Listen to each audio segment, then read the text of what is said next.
Hey guys, welcome back to the channel. This is story about what if Kyuubi offers Naruto power with evil intentions part 1. Before I start, please do support for more amazing content and comments for part 2.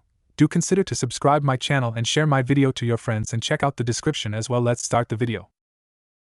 In the village of Konoha, a small 6-year-old blonde boy was getting the crap beaten out of him.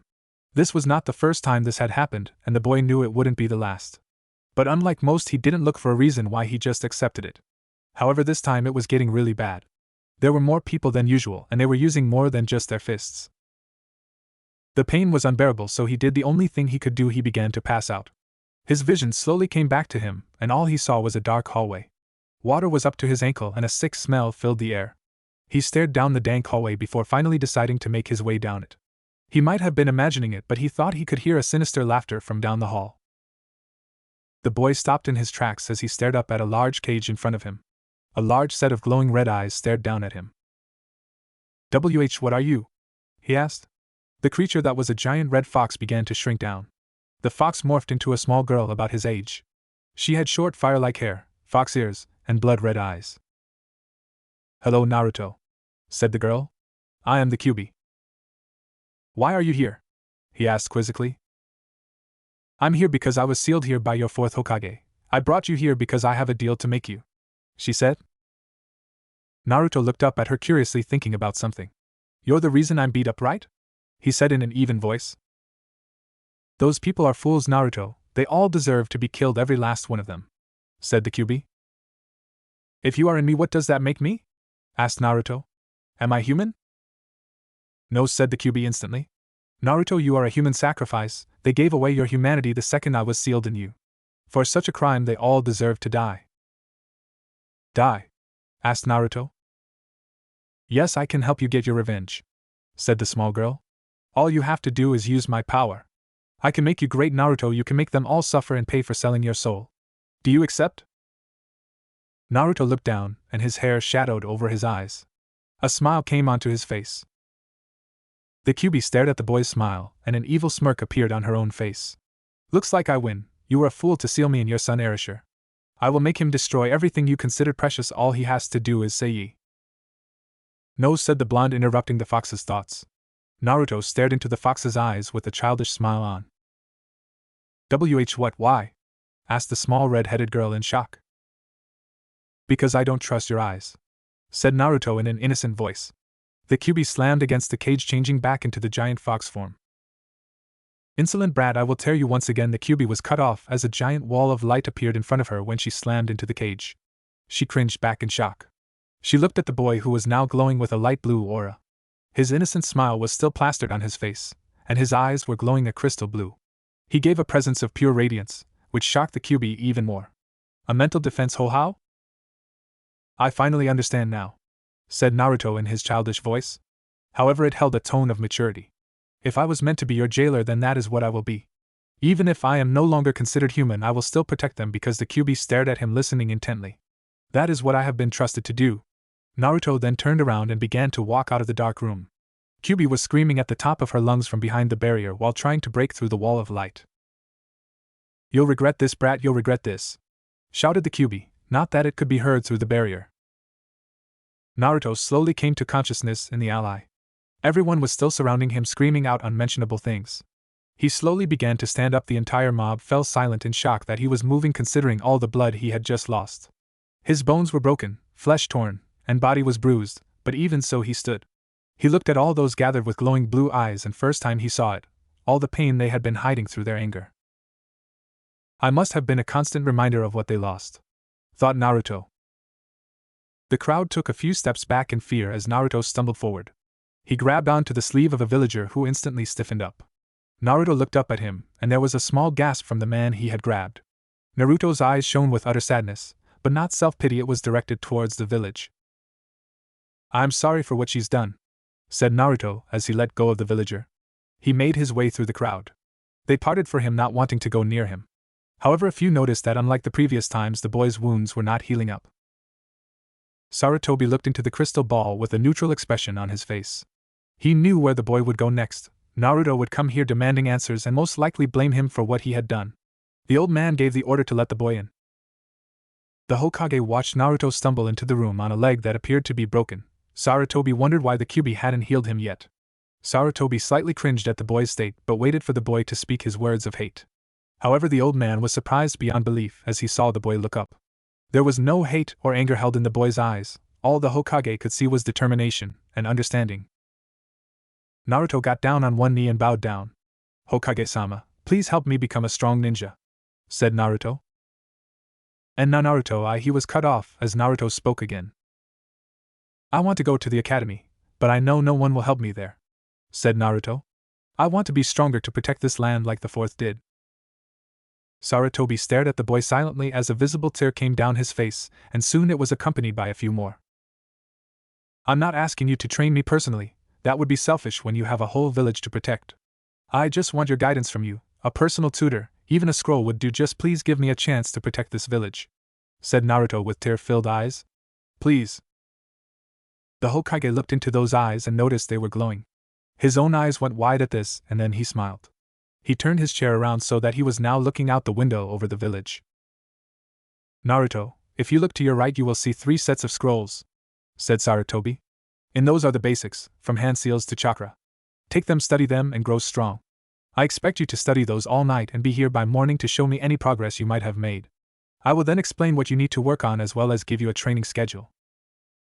The old man turned back around and threw some bands and another scroll over to Naruto. "A gift from your father, you should look at it after you learn the basics," said the Hokage. Naruto just stared at him with a look of absolute joy. Unknown to him, a blue aura had surrounded him, and his wounds had all healed. Sarutobi, on the other hand, had noticed but was not at all surprised. Naruto left the office and the old man swerved around in his chair so he was facing the window. He smiled again at his thoughts. "The bloodline radiance has been awoken, I sure you would be proud." Naruto ran all the way to his apartment, not even noticing the fact that his leg no longer seemed broken. When he entered his apartment, he immediately opened up the first scroll. It was all on chakra and all its principles. Naruto spent the next 2 hours memorizing its every aspect and theory until he understood it completely. He then read every other scroll. He learned about ninjutsu, taijutsu, and genjutsu. He didn't know any of them, but the scrolls explained what they were and their principle. Naruto then came to a scroll on the hand seals. It showed how to perform them and what they were used for. He then made a conscious decision. He decided to not read his father's scroll until he had mastered forming all the seals in any order with sufficient speed. He practiced all these all night, testing himself to see if he forgot anything. He didn't. Naruto ran to the Hokage tower as fast as he could. He immediately barged into the old man's office and saw him waiting there expectantly. "Well, shall we begin?" said the Hokage. "I have taken the day off to show you your training and more, but don't expect me to do this often." And so they trained. Sarutobi showed him the proper ways to throw a kunai or shuriken. The old man was surprised at how fast his seal rate was already, as well as his understanding of chakra. "Now be sure to look at your father's scroll when you get home," said Sarutobi. "You have more than enough understanding of the basics." Naruto returned home and opened up his father's scroll. "Dear Naruto, Radiance, that is what they call our bloodline, my son. Back when our clan was new, we were said to have been blessed by a god. Our power lies in the fact that our bodies are unique. Once your bloodline awakens, your bones will become almost unbreakable. You could fall from a height 3 times the size of the Hokage monument, and not even get so much as a dislocation. This is good considering that one of our abilities is flight. If you can awaken your wings, my son, you will be able to soar above the clouds. Our chakra is that of miracles, it constantly heals us at a miraculous rate. Of course, it will take some time before it can heal your wounds instantly. You will be able to push your body past limits not meant for mortals. Ask the third about it, he will show you what I mean. Your eyes will glow with the power of your chakra, and though they are nowhere near the power of the Sharingan, they still allow you to see things in a slower light. Train hard and live long, my son. Any of the other aspects of our bloodline you will have to figure out for yourself. Love. Your father Erasure, 4th Hokage." Naruto had run out the door to the third's office as fast as he could. Everything in that letter was an eye-opener. He needed to know more. When he arrived, the Hokage was waiting there expectantly once again. Naruto was panting heavily, and the old man smiled. Naruto for some reason felt compelled to smile back. "Do you have the bands I gave to you with the scroll?" he asked. Naruto fished through his pocket and pulled out 2 black bands with red jewels in them. "Good, put them around both your feet, and I will show you what your father meant by past limits not meant for mortals." Naruto placed the bands around his ankles and waited. The third grabbed some ink and a knife. "What are those for?" asked Naruto. I'm going to place seals on you that will increase the amount of gravity placed on you, said the Hokage. I need the knife because it requires some of your blood to be in the ink. And what are the bands for? Said Naruto. They are to prevent the ground from breaking underneath you, said the Hokage. So to others it will appear that gravity is affecting you normally. Naruto nodded in confirmation. The third cut him with the knife, but Naruto didn't show any reaction to the small tinge of pain. The old man placed seals on him faster than he could blink, and they all revolved around a large diamond-shaped one on his upper right shoulder. The effects were instant as Naruto went slamming down to the floor. He couldn't move at all and was having a tough time breathing. All his muscles were screaming for relief. This is what he meant by beyond mortal limits, said the Hokage. You see, on anyone else I would have started it on twice, maybe 3 times normal gravity, but because your body adapts and thrives on the tougher conditions I placed you under 15 times normal gravity. Normally a person's muscles would snap under that much pressure if they started out with it immediately, but your muscles can only benefit. Naruto was shocked at the sheer force being put on him. He couldn't believe he was supposed to be able to do this. He put his hands to the ground and pushed up with all his strength. To his immense surprise, he was actually getting up. It was a snail's pace, but he knew he could do it. And that was when the words of both the third and his father made sense. It wasn't going to be easy, but he was still capable of doing this, whereas others would have severely injured themselves. He continued at that pace, pushing with all his might to stand, and he finally did. The old man smiled. Good, now I will take you to the place of your training, said the old man. He picked up Naruto, and the two of them vanished. Before Naruto realized it, he was in the middle of the forest with the old man. Naruto, listen carefully. You are going to be out here for the next couple of months. You will not go back to the village, and you will train according to your schedule, said the Hokage. For the next 2 weeks I will come by every night to give you food. At the end of those 2 weeks I will increase your gravity by 5 and leave you to get your own food from then on. This will continue for a while, and every 2 weeks thereafter I will upgrade your gravity by 5 again. Naruto looked at him unbelievingly, but he soon smiled. This will make me strong. This will give me what I need to protect everyone, thought Naruto. Sarutobi threw the schedule to Naruto. All it said to do today was 25 push-ups. Naruto remembered the effort it took just to push himself up once with this weight. Naruto, it won't be easy, but for you it is very possible, Sarutobi said. And so it continued like that. The next day Naruto had to manage 25 sit-ups followed by 25 laps around his training area. Every day new exercises, and soon it got to doing multiple ones in the same day, as well as the amount he had to do increased. Sarutobi had spent a few days throwing kunai at him in which he had to dodge. The ones that hit him he had to pull out and let his chakra heal. This forced him to learn about his healing ability. 2 months passed and he was now on 40 times normal gravity, which to say was only one thing killer. He could barely move at all with it on. He lied down panting heavily. I will do this no matter what, he said to himself as he stood up shakily. And then it happened. A huge pain erupted from his back. It was sharp and precise as it cut open on his back. 2 angelic white wings burst forth from his upper back. They stayed frozenly pointed out as feathers fell around Naruto. Clapping was heard from Naruto's side. When he looked over he saw the face of the Hokage. Well done, Naruto, you brought them out sooner than I thought, said the old man. Now that you have awakened them, all you have to do to summon them is place chakra on your back. Naruto smiled at the old man. Thank you for everything, said Naruto. Sarutobi fought back a tear. It is the least I can do, especially since you plan to use that power to protect my village, said Sarutobi. Naruto nodded. We are done increasing your gravity for a while. I will finally let you get used to a setting instead of switching it when it becomes slightly easier. Naruto stood up and tried to summon the wings back into him. With a small stab of pain they went back into him. Naruto got ready to run laps when the old man held up his hand. Naruto, what is the point of wings if you can't use them? Said Sarutobi. Take them out. Naruto summoned chakra to his back and once again he felt a small tinge of pain. He doubled over only slightly as they came out. He spread his wing and pushed off the ground, however he was disappointed to find out he only got 3 feet of the ground. He was flapping them as hard as he could, but he couldn't go any higher. He fell panting slightly from the effort. Why can't I fly? He asked. Because of your weights, said Sarutobi. Your wing muscles are only as strong as your other ones. That is why they only woke now. Because of the weight training you got the necessary strength for flight. If you removed your gravity seal you could fly easily. Naruto nodded and was about to remove the seal when Sarutobi shook his head no. What, why? Asked Naruto. For the next 2 days I want you to remain in that spot trying to fly as high as you can nonstop. said the Hokage. No sleep, no food, you must be in the air even if it is only an inch off the ground. Naruto looked at him, shocked at what he was supposed to do. But then he thought about it. So far he had constantly been put through training that no one else could do at the pace he was. Sure, it was all extremely hard, but he had managed. And Naruto could tell by the look in the old man's eyes that he had complete confidence in him. Naruto, you can use your special chakra to stay strong, said Sarutobi. Naruto nodded and a swirl of bluish-white chakra swept around him. His form was glowing, even his wings seemed to pulsate with energy, and his eyes glowed with an electric blue. With that he was up 10 feet in the air.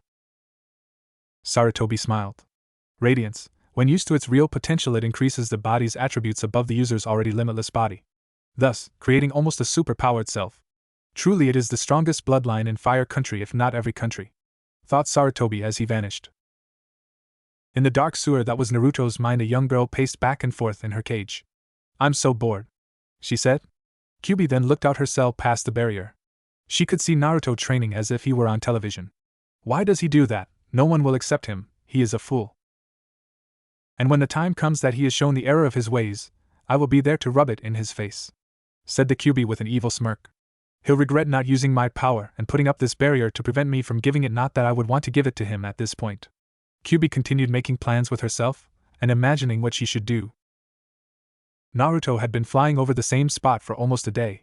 It was harder than anything that he could imagine, and yet even still he added to the challenge. He went over all the seals again and was performing them. While doing so he was barely able to stay a foot off the ground, but the Hokage had said that even 1 inch was enough. To him, he thought his seal rate was impressive, but he had the distinct feeling that compared to other ninja it was probably rather slow. He stopped forming seals so he could focus on flying. He struggled, but he eventually made it above the trees. Naruto was surprised at how far away he was from the village. He could barely make out the Hokage monuments in the distance. The young demon container wondered how long he had be out there or when the Hokage would show up. Good thing he was a patient person because he was there for hours still. Finally Sarutobi showed up in front of Naruto. He gave the boy a nod and Naruto stopped flapping his wings. He fell to the ground with a thump, breathing heavily, almost gasping for air as he tried to relax. Well done, Naruto, well done, said old man Sarutobi. We're going back home, you can rest for a while, you've earned it. The Hokage and Naruto teleported back to the village outside Naruto's apartment. Naruto went inside and immediately passed out on his bed. Naruto had been asleep for a full day. As a matter of fact, he probably would have been out even longer had the Hokage not come and woken him up. Wake up, Naruto, I have a few things to go over with you now, said the Hokage. Naruto got up groggily, not knowing what was going on. Old man, why are you here? Asked Naruto tiredly. The old man smiled at him. He then took something out of his pocket and placed it in Naruto's hand. He looked down at it and saw it was a pair of dark black sunglasses. Glowing eyes aren't exactly natural, Naruto, said the old man Hokage. Erasure always kept his blood a secret, and you should do your best to keep it a secret as well. Naruto put on the sunglasses and looked up at the old man with a smile. Hey Hokage-sama, when do I start the academy? Asked Naruto. Naruto, normally kids don't begin until they are 7, and I am thinking of entering you later than usual, said the Hokage. Naruto frowned downward at this. Naruto, you are already showing that you are stronger in your bloodline than your father was. Your eyes are the proof of that, A/N, being that the glowing doesn't stop and only gets brighter as he accesses it. I just want to keep training you in studies more suited towards your skills. You will still be able to go to the academy to make friends, said Sarutobi. Friends? Asked Naruto. He then looked back down with a sad smile. I would only be so fortunate. The Hokage was taken aback by the maturity in the statement. I'm not really deserving of friends, but I will still make as many people as I can happy. He said that last part looking up with a truly happy smile. Yes, I'm sure you will, said the Hokage. Will I still graduate when I'm supposed to? Asked the blonde. Provided you don't fail, then yes, said Sarutobi smiling. And Naruto, look, on getting a weapon, I happen to know that it is extremely hard to make effective attacks with your fists while flying at the speeds you'll be traveling at. Naruto nodded. Big sword, he said. The Hokage looked a little surprised. Naruto, there are other weapons than just a big sword, said Naruto, cutting him off. I saw this really big cool one at a weapons shop I passed by. Do you think maybe I could get it with you? Sarutobi looked into the glowing eyes of the boy. Alright, but only if you train seriously and diligently with it almost every day, said the old man. I don't just want you to be someone who swings a giant hunk of steel around. The two of them made their way to the store Naruto wanted to shop at. Naruto stayed outside and pointed out the sword from the window. When the Hokage looked at it, he was more than a little surprised. When Naruto meant big sword, he meant a big sword. It was huge. Cloud sword from Final Fantasy VII, Advent Children. But then Sarutobi looked at it again. Its size and weight were perfect considering what Naruto was able to handle. It would definitely help him in his training. The Hokage walked in and purchased the sword. The owner was all too happy to sell. He brought Naruto home and gave him a scroll as well as a holder for the sword. Now Naruto, this is actually 6 blades in one. That scroll was specifically meant for this sword, said the Hokage. Naruto took the sword and lifted surprisingly easily. Train well with it. They call you the hot-blooded dropout, shouted a group of kids. A kid with rather large eyebrows covered his ears and ran away. Lee, get back here, shouted out an instructor. Lee didn't hear it with his ears covered and continued to run. He ran through the whole village on the verge of tears. I'll show them all. I will be a great ninja, thought Lee as he ran towards one of the training areas. When he arrived, he halted. In the middle of the training area was a boy in a plain white t-shirt and black shorts. That wasn't the odd thing. What was really odd was the huge object he was wielding. It was at least 5 feet long and a foot wide. It was completely covered in bandages, making it almost impossible to identify. Excuse me, but is it alright if I train here as well? I will only use that log over there, said Lee. The boy turned around. He was wearing dark sunglasses. He smiled. Sure, go right ahead, said the blonde-haired boy.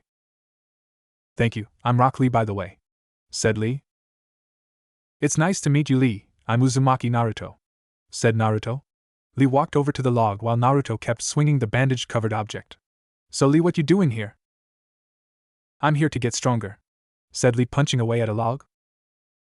Stronger why? Asked Naruto. I'm called a dropout at the Ninja Academy, said Lee. I can't use ninjutsu or genjutsu and I have below average taijutsu. Naruto looked at him thoughtfully. That is why I must get strong to show them that hard work can make a ninja strong, that I can be great with just taijutsu. That is my dream. Lee looked over at Naruto expecting him to laugh. That's a nice dream, Lee, said Naruto. Lee looked a little surprised but smiled. And why are you here? Why do you want to be strong? Asked Lee. I want to protect everybody, said Naruto. Lee looked at him curiously. I am a reminder of something terrible, something that causes people pain. I want to stop that. I want their pain to go away to make them feel safe. Lee looked at him completely shocked but then smiled a wide grin. Then let us work hard, Naruto-kun, said Lee. Naruto looked at him and smiled as well. Hey Naruto. Naruto looked over at Lee. Do you think maybe we could be friends? Naruto went completely still. Does something like me deserve friends? He thought. You see, you're the only one who hasn't laughed at my dream, and well, I don't have any friends, said Lee. Lee, I would like to, but your parents wouldn't agree, said Naruto. Lee looked up at him with a huge grin. That's not a problem, Naruto-kun. I'm an orphan, said Lee. I'm already living on my own on special request, so I won't ever get parents. Naruto looked at Lee once again. Can I have a friend? Thought Naruto. Despite what people would say, Naruto wanted a friend. Even if Lee for some reason had to leave, he still would have known it. Yes, I'll be your friend, Lee, said Naruto, not knowing tears were falling from his eyes. Great, then let us continue, said Lee, pounding the log faster. The two of them were there till late in the night training. Naruto had shown Lee exercises he could do to improve himself, and Lee seemed to get it pretty quick. Hey Naruto, I don't have classes tomorrow. Do you want to train? Asked Lee. Naruto nodded happily. But before we do that, can you help me with something? Said Naruto. Sure, anything, said Lee. Well, you see, I was thinking. It's all over Uzumaki, said an Umbu member. Why did you and your friend defile this monument?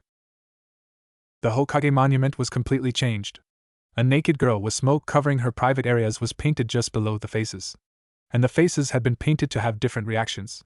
The first looked mad with a scowl, the second was sweat dropping and it looked like his eyes were looking away, the third looked like his eyes were wide and had a perverted blush and smile on his face, and the fourth had a nosebleed. The third Hokage walked out on his balcony and stared up at the monument.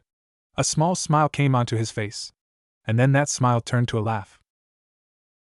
I'll ask you again, why did you do T? The Umbu were cut off as a sound made its way across the air.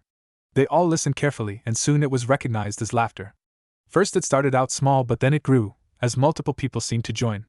The UMBU members looked over at the village and saw hundreds of people in the streets, all of them laughing. They could even see the Hokage on his balcony laughing. They looked over at the demon container and his apparent new friend. Both the boys were looking over the village with a small smile on their face. "Okay, we'll clean it up now," said Naruto, not looking away from the village and its laughing citizens. Naruto and Lee were currently hanging on the side of the Hokage monument with water buckets and rags in hand. "See, Lee, didn't I tell you it was worth it?" said Naruto. "Naruto-kun, I never doubted your genius," said Lee, looking at the paint they still had to wash off, laughing. "I've never had so much fun." Naruto smiled. "Well, I'm going to clean the paint that's over here," said Naruto, swinging from the rope that attached him and Lee to the monument. Lee stared at his friend as he swung away. "I am a reminder of something terrible, something that causes people pain. I want to stop that. I want to make their pain go away, to make them feel safe." "You will, Naruto, I know you will," said Lee to himself.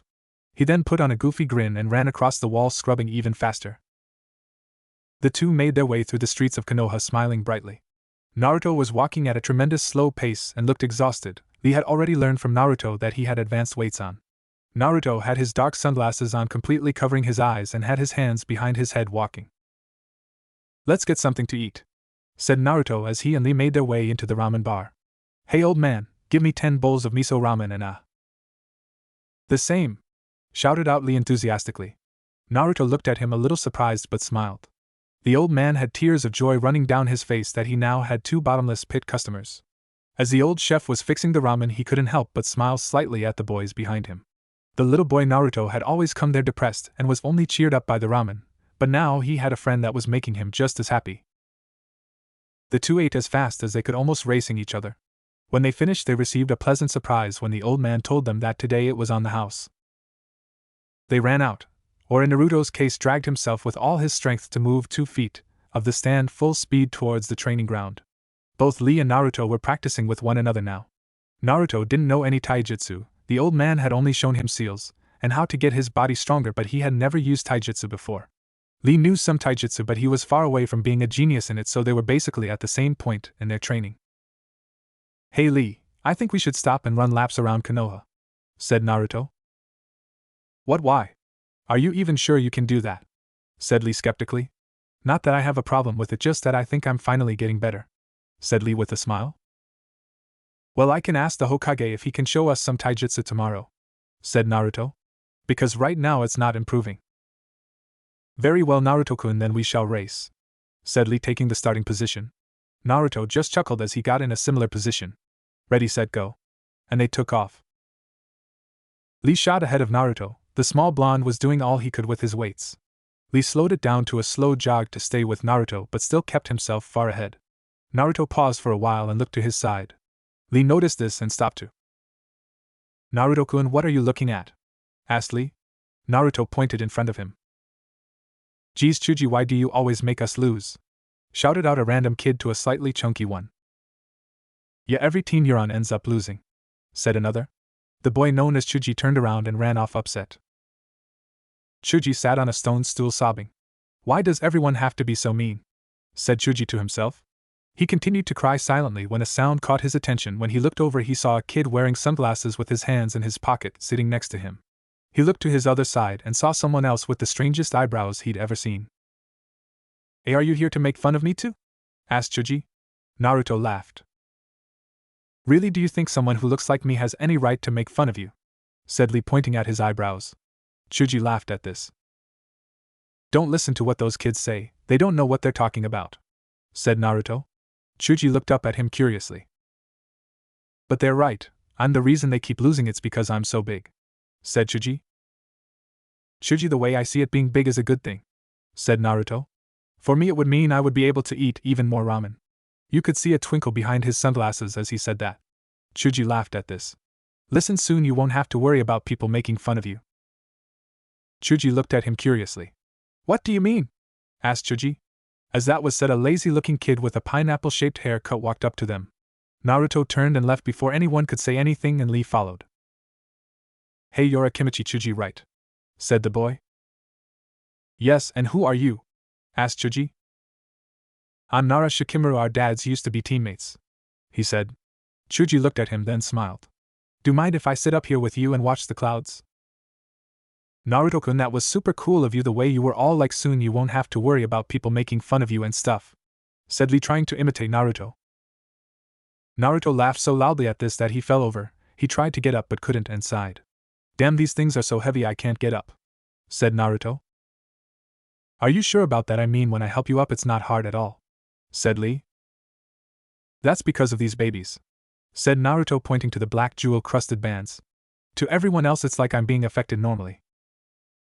Oh, I see, said Lee. Say, Naruto, tomorrow is the last day of the academy before the break, and then the new semester. You'll be joining the academy then, right? Said Lee with a cheerful smile. Naruto shook his head no. The Hokage said that I will join later, maybe a couple of years after, said Naruto. Lee frowned immensely at this. But don't worry, I will train with you every morning and whenever you have free time. In an instant Lee was up wearing a huge grin. So we will still be friends? Excellent, shouted out Lee. Naruto was brought out of his friend's ranting when he heard something. He followed the source of the noise to a group of bullies. They appeared to all be gathered around something and making fun of it. That something appeared to have pink hair. Look at that large forehead, said one bully as he smacked the top of the now apparent girl's head. This caused her to cry a little. Oh, is the big-headed baby gonna cry?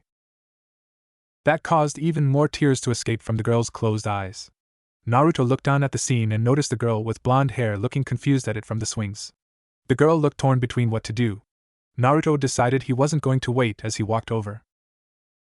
The bullies were taken aback by when a small blonde-haired boy walked in front of the girl they were picking on. He didn't say anything as he stood in front of her. Hey, get out of our way, said one bully as he threw a punch at Naruto. Naruto, knowing that with his weights on he wouldn't be able to block it, took the blow to the face. Surprisingly, he didn't move at all. He barely felt the weak punch due to his training. The boy kept hitting him in different spots, but each time Naruto just stood there unaffected. You're weird, let's go guys, this isn't fun anymore, said the leader of the group. As they left, Naruto turned around and looked at the girl. He smiled slightly. Are you alright? He asked kindly. The girl's eyes widened as she stared, mesmerized by something. Naruto wondered why she was staring until he noticed his sunglasses had fallen forward on his nose a little, revealing his glowing blue eyes. He adjusted his glasses and the girl seemed out of her trance. Thank you, she said quietly as she got up. She stared at the ground and then bowed slightly. Naruto looked at her thoughtfully when he saw an older woman with the same pink hair walking at a slightly hurried pace towards them. Naruto instantly knew what was going to happen, so he nodded to the girl and walked away. Sakura, are you all right? That demon didn't hurt you, did he? Asked the older Haruno. She glared daggers at the boys retreating back. No, Mom, he saved me from some bullies, said Sakura shyly. Her mother was surprised by this and looked at the boy who was walking towards a young blonde. Being a former jounin, Mrs. Haruno focused her hearing on the boy as he began to speak with the girl on the swings. I saw you thinking of helping her, said Naruto. Next time please do, I think she could use a friend. The blonde girl that was on the swings shook her head yes, as if it was an order she would happily fulfill. Mrs. Haruno stopped listening in and stared at the back of the boy, shocked and surprised at his words. Sakura tugged at her sleeves. Mommy, is everything okay? Asked Sakura in her small voice. Mrs. Haruno didn't know how to respond at the time, so she went to her old instincts towards the boy. Sakura, be careful around that boy. If you ever see him again, just try to ignore him, said the older Haruno. You'll be safe then. If you stay out of his way, he'll stay out of yours. Sakura looked extremely confused and slightly heartbroken. Is he bad? She asked. Mrs. Haruno looked down, confused as well. I'm not sure, just be careful if you see him again, she said. Once again you were super cool, Naruto-kun, shouted out Lee, pointing his fist in the air. Naruto smiled but then frowned slightly. Lee, do you understand that by being my friend you may not be able to have any others? Asked Naruto, looking down. Lee instantly became serious. You are looked down upon for reasons I don't know. You seem to get cold glares wherever you go, and yet Lee trailed off. You are kind, you accepted me and want to protect others. You are truly a great person, Naruto, and I am proud to call you my first friend, even if you are my only friend, because you are the closest thing I have to a brother. Naruto looked at him, his eyes wide from behind his sunglasses. Thanks, Lee. Now how about some ramen? Said Naruto, taking on a goofy pose. What, again? We just had some, said Lee, taking on an equally goofy pose. What? Already sick of ramen? Then you clearly don't have the passion for it. I do, said Naruto, adjusting his glasses, instantly feeling better. And then the two headed towards their favorite ramen stand. Naruto and Lee both stood in front of the Hokage with a determined look on their faces. So can you help teach us taijutsu? Asked Naruto. The Hokage smiled and snapped his fingers. A man with a bowl-shaped haircut and eyebrows as large as Lee's appeared. He wore a green spandex outfit and was grinning like a madman, which he probably was. From here on, Guy will teach you taijutsu every morning starting at 4 a.m., said the Hokage. Both Naruto and Lee nodded with excitement, not minding the time. Something their new sensei felt the need to approve of. Wonderful, your youthful spirits allow you to train without complaint, shouted out Guy. Naruto and Lee both smiled. Sure, the guy seemed a little eccentric, but both of them could tell they were gonna like him. Naruto stared up at the man's eyebrows and then looked over at Lee. I thought you said you were an orphan, said Naruto. Lee, understanding what he meant, just shrugged. Coincidence, said Lee. Good, now let us begin today, shouted out Guy, grabbing both Lee and Naruto. He jumped out of the building with them in hand and ran towards the training ground like lightning. They were there in a matter of seconds. Guy put both the boys down and took on a calm, serious face. I've seen you two train constantly, said Guy with a faraway look in his eyes. It is truly great that you have such youthful passion. I will train you to the point of breaking and make you strong. Naruto and Lee looked at their new sensei with a little respect. Trust me when I say you will be strong, said Guy. A smile played on both Naruto's and Lee's lips. Now, Naruto, I understand that you already have special weights on, so I will only give these to Lee. Guy took 2 large ankle weights out from behind his back and strapped them around Lee's legs. Now give me 10 laps around Konoha, both of you, said Guy. Both Naruto and Lee took off at a slightly slow pace, both of them even. Guy was in front of them, running backwards. As we run, I will teach you the principles of Gukken, Iron Fist style. Surprisingly, even though they were running, both Lee and Naruto got a good grasp of the style. After they had finished their laps, they were both severely out of breath. Guy looked like he was about to call it quits when his students stepped forward. You said you wouldn't hold anything back, said Naruto. That's right, keep going, said Lee. Guy smiled widely. Very well, he said. Even though Naruto and Lee were near dead from exhaustion from their weight, they still practiced all the stances without any less enthusiasm that they would normally give. Naruto stood at the center of the training field. 5 swords were stuck in the ground around him as he lifted a fairly decent-sized one. He spun it around his head with grace, and as he lunged it forward, the blade split open down the middle, making the blade wider. It appeared to have a solid core in between the 2 pieces of blade with holes in it. The blade he was wielding was actually part of the large sword the old man had bought for him. He was currently wielding the main blade. It split down the middle and had a solid red handle. It was the core of the larger sword that all the swords could form. To his side was the hollow blade. It was a sword that didn't have a core, instead it was a sheet of metal folded over into a V shape. It could easily slip into the main blade, forming an outer shell. Then there were 2 twin sets of swords. The first 2 were serrated swords. They had a sharp blade on one side, but the other side of the sword was jagged and serrated like a saw. Then the next 2 swords were large switchblades. They were long enough to be swords, but gears that connected the blade and the handle allowed them to fold up by the handle like a switchblade. Naruto continually spun the main blade above his head and slashed at invisible enemies. Even though the blade was considerably smaller and less heavy than the full one, it was still 2 feet taller than Naruto. However, even with the height problem, he showed remarkable skill for a beginner. He constantly trained with the blade every day, and it showed in his handling of it. It was the start of the new academy semester, so Lee was currently at the academy. Every morning they would get up and train with Guy until Lee had to go to school. Then Naruto would train with his sword, and sometimes he would go flying. He did that far away from the village. Both of them had improved greatly in the short time of training with Guy. They were probably at genin level with their taijutsu, which was great given that Naruto was 7 years old and Lee was 8. Like the Hokage had said, Naruto wasn't attending the academy, he was learning and training constantly, sadly not learning any history or certain other things they taught at the academy. But for Naruto those things weren't important. He pulled the swords that surrounded him out of the ground and attached them together. He took out some cloth like bandages and wrapped them around the blade. He hefted the large sword over his back and went on his way.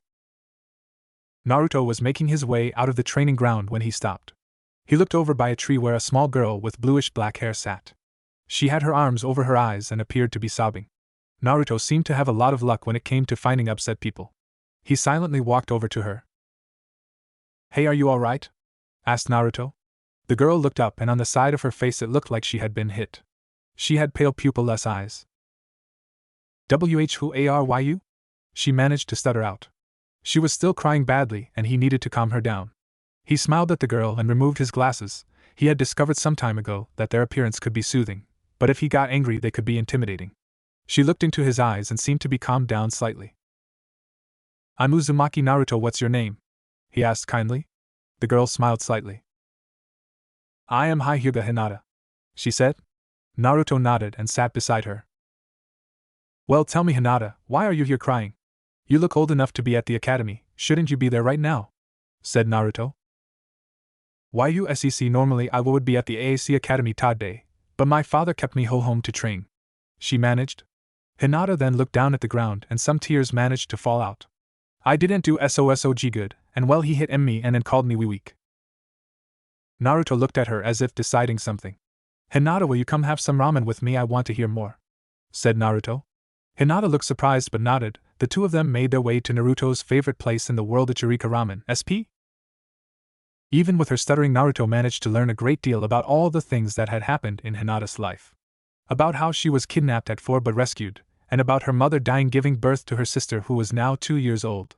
She even stopped stuttering as much, but she still did. You see, I am weak, said Hinata. Hinata, is there something you want to protect? Asked Naruto.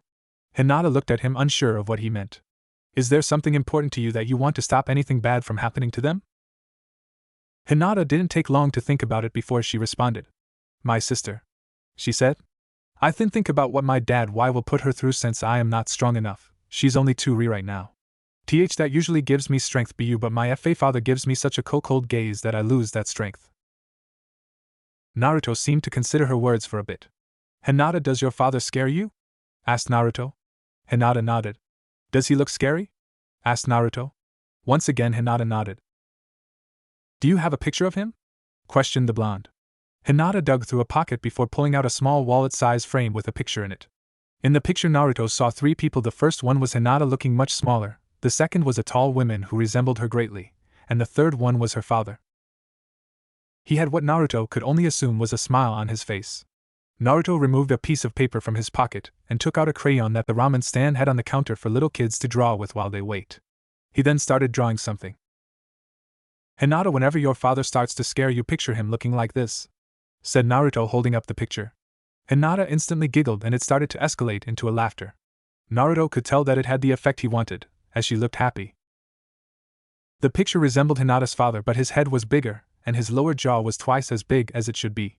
His eyes were huge and he somewhat now resembled a frog. He had what could only be described as a scowl on his face, but with it as big as it was, it looked funny instead of intimidating. And for added effect he drew steam coming out of his ears. The Kyuubi sat in her cage looking out at the real world with mild interest. What is the brat doing wasting his time with a pathetic girl like that? Said the Kyuubi.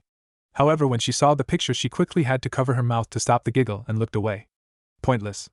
The Kyuubi turned a slight shade of red from embarrassment even though no one saw it. Hinata just continued to laugh at the picture. Hinata, use this to get stronger. I don't want you to slack off now that your father doesn't scare you, said Naruto. Hinata stopped laughing and nodded. Protect your sister. Naruto got up and left the girl to do what she had to do. Naruto had gone home and changed his clothing so no one would recognize him as he went to the Hokage's office. He had heard several people complain and tried to stop him from going there. He now wore a full dark robe and complete black underneath. It had silver lining on the edge of the zippered up front, creating some extravagant design.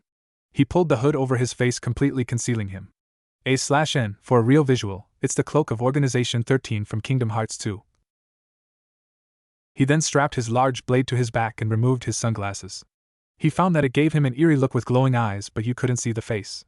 And because of all the slight changes he had made which he normally kept hidden, no one would even come close to guessing it was him. Naruto walked up to the guards positioned at the front of the Hokage's doors. Excuse me, the Hokage is expecting me, could you let me in? Said Naruto. May we ask who you are? Said the guard. Just tell him some guy is here with a black hood, he'll know who I am, said Naruto. The guard looked a little suspicious but disappeared to get the Hokage. He poofed back no more than 15 seconds later and gave the nod to let him in. The old man sat behind his desk waiting patiently for him to sit down. Naruto walked up to the seat and did just that. Hello, old man, said Naruto with a smile. The Hokage smiled back. He loved that when Naruto was in a good mood he would call him that, and drop any sort of endearment like Hokage-sama. "So Naruto, what brings you here?" said the Hokage. "I was just wondering how long until you let me into the academy. I am confident that I could pass it now," said Naruto. "And you probably could, but I would rather you stay with your age group, not to mention that I want you training," said the old man. "Listen Naruto, you probably won't be entered into the academy until near the final year." Naruto looked slightly upset but got over it quickly. "Fine," said Naruto, not too upset. "There are reasons for this, Naruto," said the Hokage. "Not to mention I have several things I want you to do with this time." Naruto looked at him quizzically. "What do you mean?" asked Naruto. "Allow me to explain something, Naruto," said the old Hokage. "Many people learn many jutsu but they never really master any of them. What I am about to do is teach you a few jutsu and over the next few years master every aspect of them. I want you to know why they do what they do, how to use them effectively, and even improve upon them in your style." Naruto was a little shocked at his task but at the same time excited. He had mastered the art of hand seals to a degree and had fairly good control over his chakra. So far all the Hokage had Naruto do was master using his sword and training his body. Now he had jutsu to work with. The Hokage threw him a scroll. "Now the first 3 are basic academy jutsu. I just want you to learn those. However, the next 4 are considered advanced, Naruto. I want you to learn everything about them and use them in mastery at least by the time you take the Chunin exam." Naruto looked down at the scroll and read the advanced ones. Kege Bunshin no Jutsu, Doryoden no Jutsu, Earth Dragon Missile, Doridomo Doten Kekai, Earth Barrier Clay Prison. Naruto was excited. He then looked at the last jutsu and noticed it was a sword technique. Mikazuki no Mai, Dance of the Crescent Moon. "Now Naruto, before you go I have a small favor to ask," said the Hokage. Naruto looked over at him. "Could you please bring this to the Uchiha compound? You don't have to show who you are, just give it to them saying it's from the Hokage." Naruto smiled and grabbed the scroll that was meant for the Uchihas. He then jumped out of the Hokage's window and landed on a nearby rooftop. He then headed in the direction he was sure the Uchiha compound was in. Naruto jumped and ran as hard as he could. It was considerably hard given his gravity seals, but he was still moving at a decent pace. When Naruto saw the sign that read Uchiha District, he didn't give a thought to anything. However, once he entered, he knew something was wrong. The smell of blood and death lingered in the air. Once Naruto rounded a corner, he knew why. Bodies littered the streets. Everyone there appeared to have been murdered in cold blood. Naruto ran through the complex looking for survivors. It only got worse as he went on. But then he felt a faint chakra signature. He immediately took off to it. He ended up running through a large mansion. The chakra signature that was faint at first was pulsing strongly from the other side of the doors. Naruto opened them without a second's hesitation. What he saw surprised him. A boy only in his teens stood over a dead man. He was currently in front of a woman who was on her knees with tears in her eyes. As the man rose his sword to strike down the woman, Naruto reacted instantly. He grabbed some kunai and lunged them at the man. He turned and blocked them instantly. Naruto ran as fast as could towards them, throwing more projectiles which the man was deflecting, not giving him the chance to kill the women. Finally Naruto got close. The man, not paying him too much mind, tried to bring his sword down to kill the women again. Naruto was in front of him and blocked the blow with his huge blade.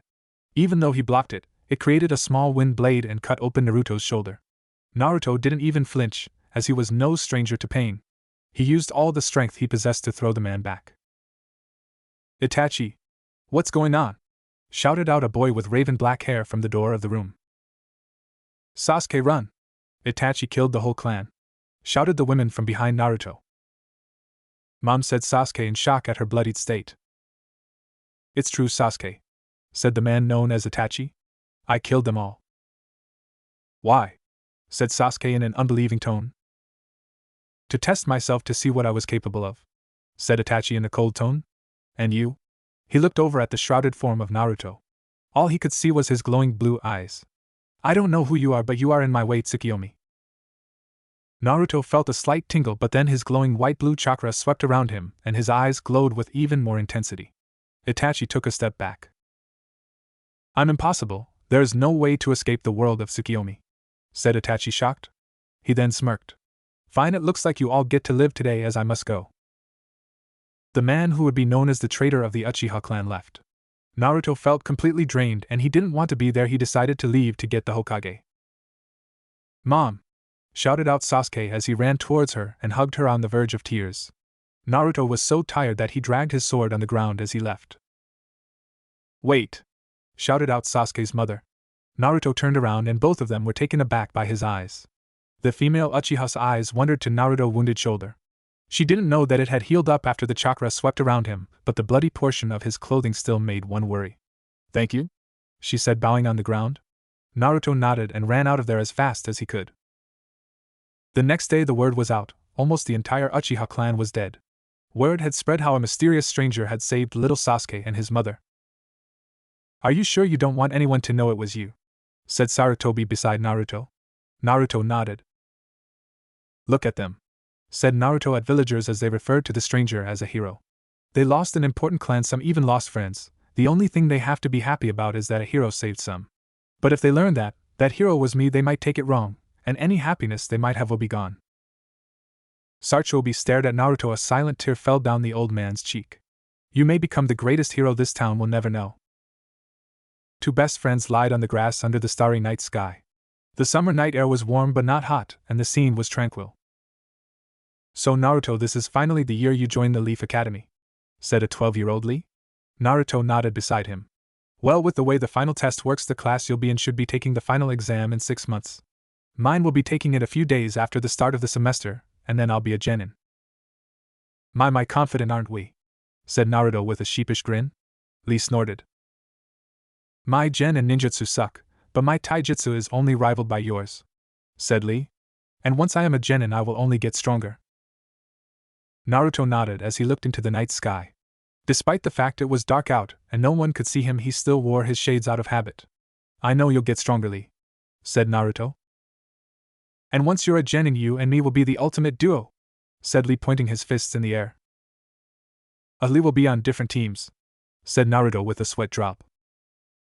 Oh yeah, I forgot, said Lee, rubbing the back of his head. Well then, when we are Chunin. Naruto sat up from his position and looked at his friend. He was glad Lee had taken his advice and decided not to dress like their father figure guy. Lee had bandages wrapped around his hands and ankles. The ones over his ankles covered his weights. He sported long black pants and a black long-sleeved shirt with a V-neck cut. Once again Naruto was glad for being able to tuck him out of getting his hair cut like guys as well. He had a short ponytail, and the front of his hair was pulled back except for a few stray hairs that fell forward. Over the years Naruto and Lee had grown very close to Guy. They saw him every day, and even when they weren't training with him he would show up for the occasional ramen bowl with them. Life was finally good for Naruto. He still got death glares wherever he went, but that took a back seat to how happy he was spending his time training and pulling the occasional prank with Lee. And now he was finally going to go to the academy to become a shinobi of the Leaf. Iruka sat at his desk patiently. He had been with this class since the beginning and had seen them grow, and in 6 months most of them would be leaving. He glanced over at one of his top students, Hyuga Hinata. He didn't really know what to say about the girl. At first she was shy and messed up a lot of the time in class, but then one day she just seemed to be good. She was currently a competitor for Rookie of the Year along with young Uchiha Sasuke. Sasuke was the strongest male in the class and Hinata was the strongest female. The best academically was Haruno Sakura. She was smart and quick-witted but lacked in strength. She was one of Sasuke's fangirls with her friend Ino. Both girls were practically at each other all the time, but there was still a deep undertone of friendship. They were both fairly good friends with Hinata as well. Chuji and Shikimura were two of the best friends in class. They were both average shinobi, but Shikimura proved that he was a genius in strategy. Shino was quiet and reserved while his usual desk mate Kiba was loud and brash. Overall Iruka loved his class. They were entertaining, and he knew that they would make fine shinobi. This year looked promising and he was looking forward to a great semester until he read the new addition to the class. Uzumaki Naruto. Now Iruka hated the Kyuubi with a passion, but he was willing to give Naruto the benefit of the doubt. The Hokage had made that clear to him in an earlier meeting.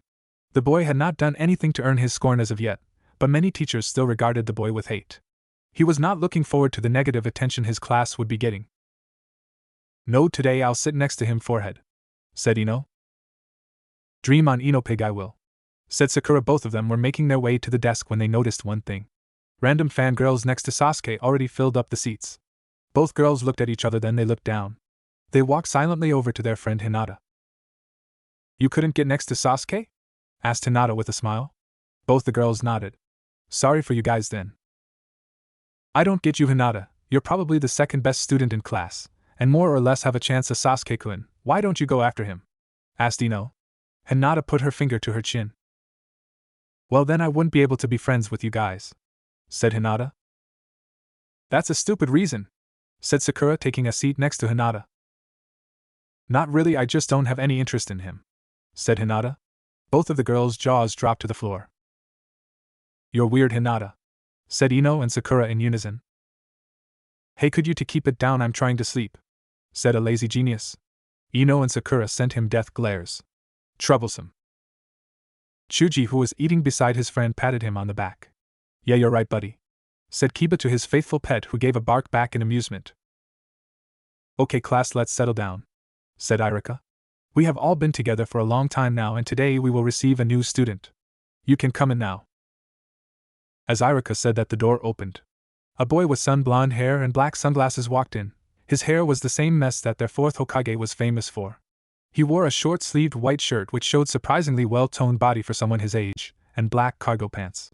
On his side he had 2 fingerless gloves with metal knuckles attached to his belt. And if one looked closely, he appeared to have a black diamond tattoo on his right shoulder. Hello, I'm Uzumaki Naruto, he said, greeting the class with a warm smile. The affects were instant to a few select kids in the class.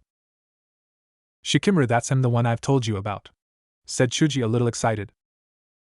Yeah, he does look like you said. Wonder if he is any good at shogi? Asked Shikamaru. Sakura stared ahead in shock. Any immaturity that had shown when she was just swooning over the Uchiha was gone in recognition of the boy. She would never forget the one person other than Ino who had been kind to her. In fact, Ino had even admitted that the boy was the one that told her not to hesitate in helping her next time she was picked on. However, the feeling of shock was replaced with a slight bit of worry, remembering her mother's words. Be careful with that boy, echoed the memory. Ino recognized him as well. She had met the boy briefly, but in that moment she learned all she needed to know about the boy's personality. He was most likely one of the kindest people you could meet. Both girls stared at each other, and then turned to Hinata to discuss things with their friend, as she was always good with advice. But what they saw surprised them even more. Hinata stared unblinkingly at the boy with her eyes wide. A faint blush was on her cheeks, and then they heard her say it. Naruto-kun is here, she said in a silent, happy voice. She almost seemed to revert back to the shy girl they had heard she was at the start of the academy. Well, Naruto, you can have a seat. Irika was interrupted when another Chunin walked into the room. Excuse me, Irika, but the Hokage needs to see you, said the Chunin. Oh, okay, Mizuki, take over while I'm gone, said Uruk. The teacher known as Mizuki gave a warm smile as the teacher left, but as the door closed, that smile turned to an evil smirk. One fully directed at Naruto. Almost every student picked up on this but didn't say anything. Uzumaki, go to the seat at the corner now, said Mizuki with venom. Most students visibly cringed. Never had they seen their second sensei act this way. Naruto didn't pay it any mind and silently walked up to his seat. Almost the entire class period Mizuki asked Naruto questions no one in the class could possibly know. To the class's astonishment, and Mizuki's disapproval, he got all of them right. Alright, we're going out for the taijutsu sparring now, said Mizuki in slight irritation as he directed the class outside. The class lined up to spar with another one of their classmates, as their taijutsu instructor graded them. When Naruto's name was called, they saw the same evil smirk appear on his face that had on Mizuki's. The bullies in the class faces lightened up, as it appeared they could pick on this kid without the teachers caring. Your opponent will be Mizuki-sensei, said the Chunin. Mizuki stepped forward looking pleased. Some students were surprised as they all spared with one another.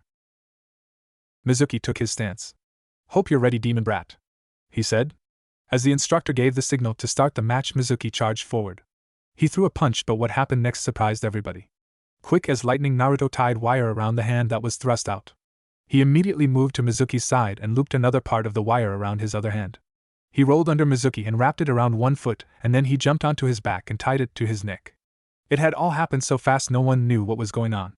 Mizuki was choking due to the wire. Whenever he brought his hands up trying to reach his neck, the wire pulled on his neck, pulling it back more and lifting his foot up. When he moved his neck forward, his hand would move down due to the wire that was attached to each other, creating this cycle. The instructor sneered at this. I'm sorry, Uzumaki, but you failed this portion of class due to you used the weapon, said the instructor. All were surprised at the declaration, as many of the students had used weapons. But some kids smirked at the obvious dislike that the teachers had for the boy. As the teacher released Mizuki from the wire, something inside the man snapped. A loud smacking sound was heard. Everyone who was present eyes widened as the blonde boy was struck in the face by a punch. They were even more surprised as Mizuki continued to hit him. How do like that, demon? shouted out Mizuki. Naruto was taking every hit, not even attempting to block. Even as he was hit, he showed no signs of pain. I'll make you suffer, you hell spawn. Mizuki, what are you doing? This is against the Hokage, said the shocked instructor. Every student there visibly cringed as the boy was pummeled. Mizuki, stop this before you get into trouble. Shut up, you want this as much as I do. Mizuki said this. He took out a kunai and stabbed forward straight for the boy. A few girls screamed and looked away. Several instructors ran forward to stop him, but they wouldn't make it in time. Blood splattered the ground, and Mizuki's eyes widened. Naruto had taken the kunai straight through the hand and was now grabbing Mizuki's wrist. Blood flowed from the deep wound, and then a snap was heard as the boy broke the wrist. Mizuki grunted in severe pain, and Naruto ran up his chest and kicked his jaw. Mizuki was sent flying through the air. Naruto jumped onto his chest and was riding him to the ground. Just before the body hit, Naruto pushed off his chest with his feet, sending Mizuki slamming into the pavement, creating a huge crater. The Chunin was instantly knocked out. The whole training field was silent as students from upper and lower classes stared on at Naruto. Blood still flowed from his hand onto the ground. Naruto still showed no signs of pain as he turned around and walked to the outdoor sink. He grabbed the kunai and pulled it out of his hand. He then dropped it to the ground while he washed his bloody hand. He took out some bandages that were in his ninja equipment pouch. Naruto then proceeded to wrap his hand. Naruto-kun! Was shouted across the field. Naruto turned and saw Lee running up to him. Are you okay? Yeah, this is nothing, you should see the other guy, said Naruto with a smile. Instantly the tension that was in the air was deflated as the teachers told their students to go back to class. The taijutsu instructor walked up to Naruto and looked at him in the eye. I'm sorry that Mizuki took it that far, he said, looking down. It's okay, I let it happen because I thought he just needed to get the worst of his anger out on me now before later, said Naruto. The instructor stared at the boy. You may not believe me, but I just want to protect Konoha. You don't have to try to hinder me, as I will do all I can. The instructor was in a slight state of shock at this. His mind was screaming at the demon, but his heart and instincts told him something different. He was probably the second most official person over the academy, so he would spread the word. Do not mistreat Uzumaki Naruto. The whole class was discussing what had just taken place. None of them could believe that Mizuki would do that. Can you believe what just happened? Ino practically shouted this in Sakura's ear. Sakura looked up at her friend and remembered her mother's words from long ago. He's dangerous, replied Sakura. Yeah, but he was awesome the way he took out Mizuki-sensei, said Kiba, joining in on the conversation. How troublesome, said Shikimura, looking over at his friend Chuji, who had stopped eating. Hey man, don't look so worried, I'm sure he's fine. Yeah, I know, it's just that ever since that day I've wanted to meet that kid again and his friend, said Chuji, looking down. They were both so nice, and I think maybe they could be my friends as well. Shikimura looked at his friend thoughtfully. He knew that he was Chuji's only real friend. Heck, the same could be true the other way around. But many people still wanted to practice with Shikimura. For the better part, many just ignored Chuji. The attention of everyone in the room focused on a blonde boy as he walked through the door. Iruka immediately stood up to meet the boy.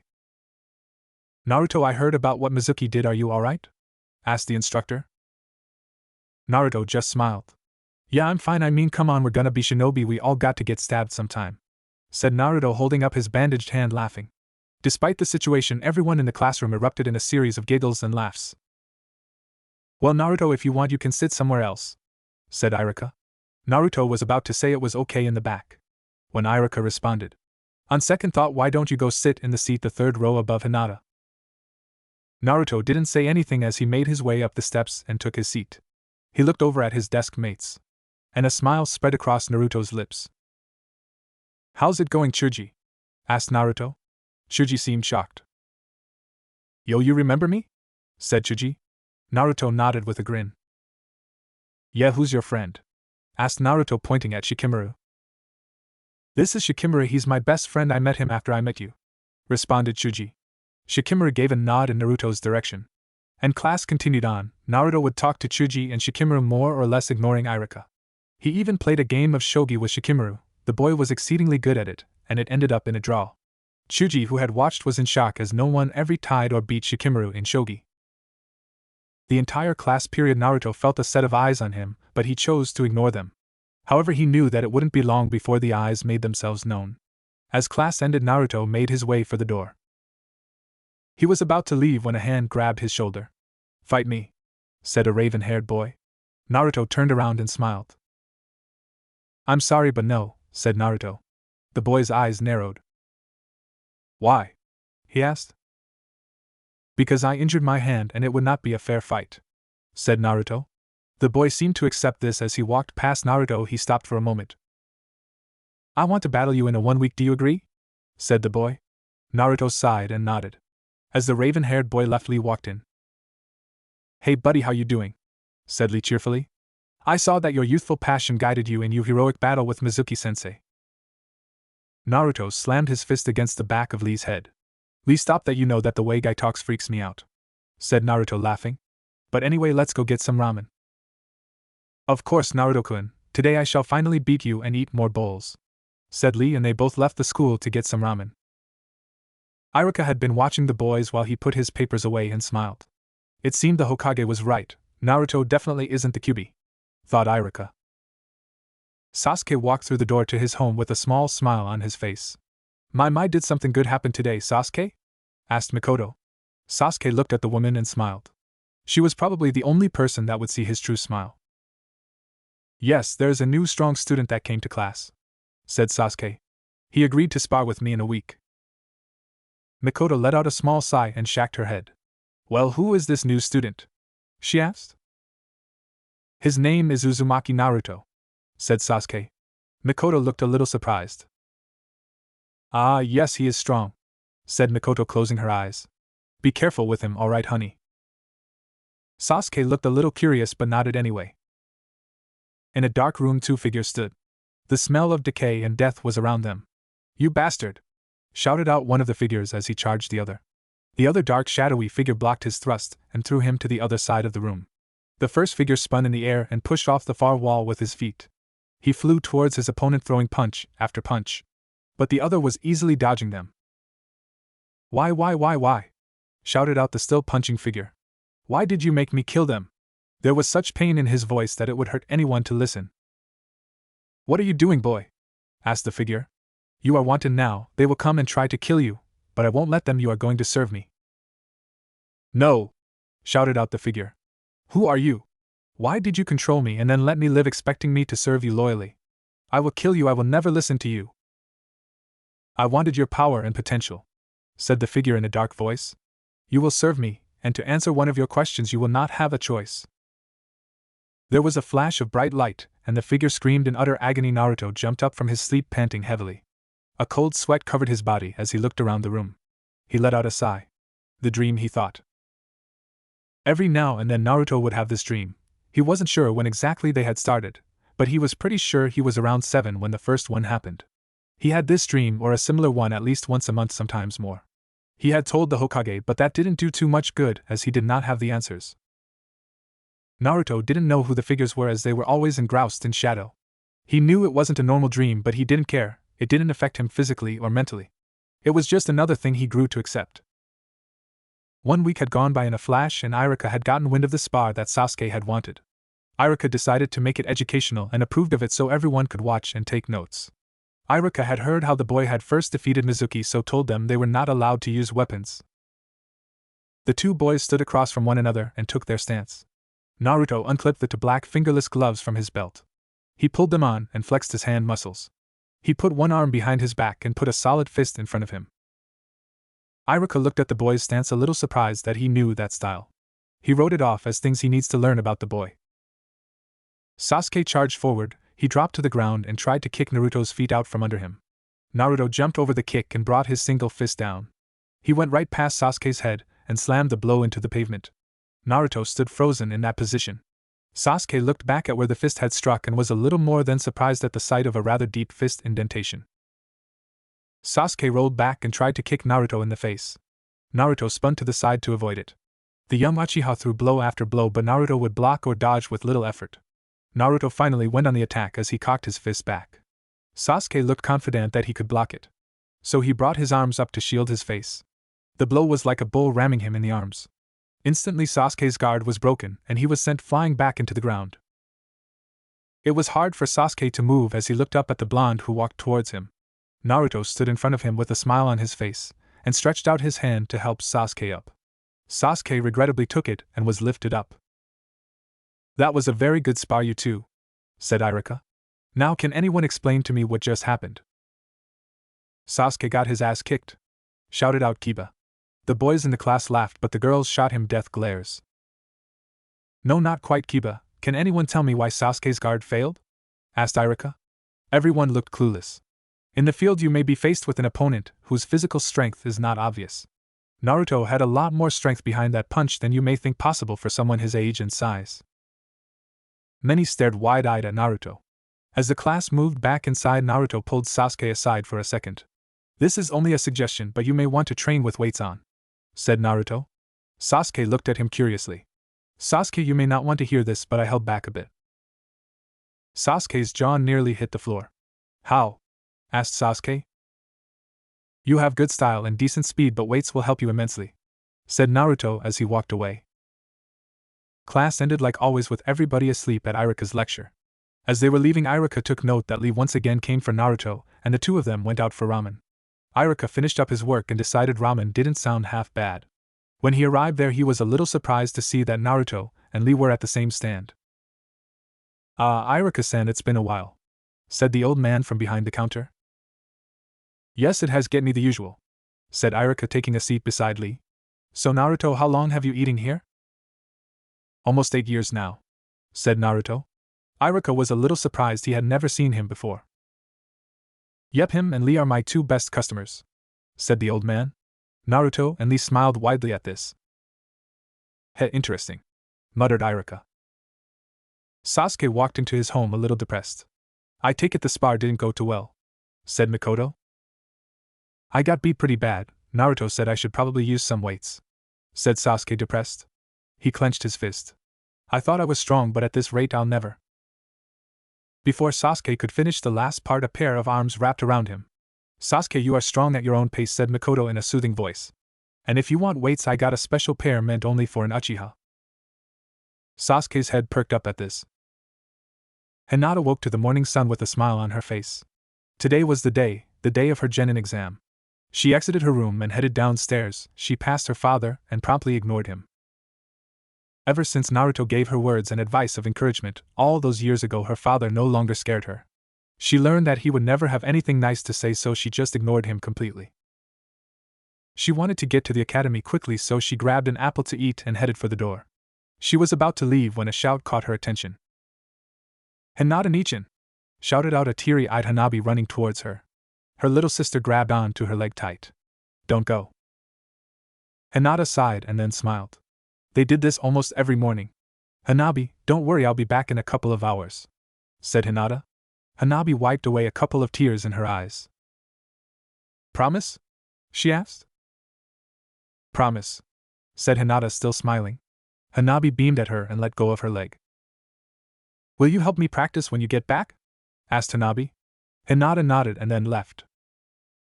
The small 5-year-old girl walked away from the door with a huge smile on her face.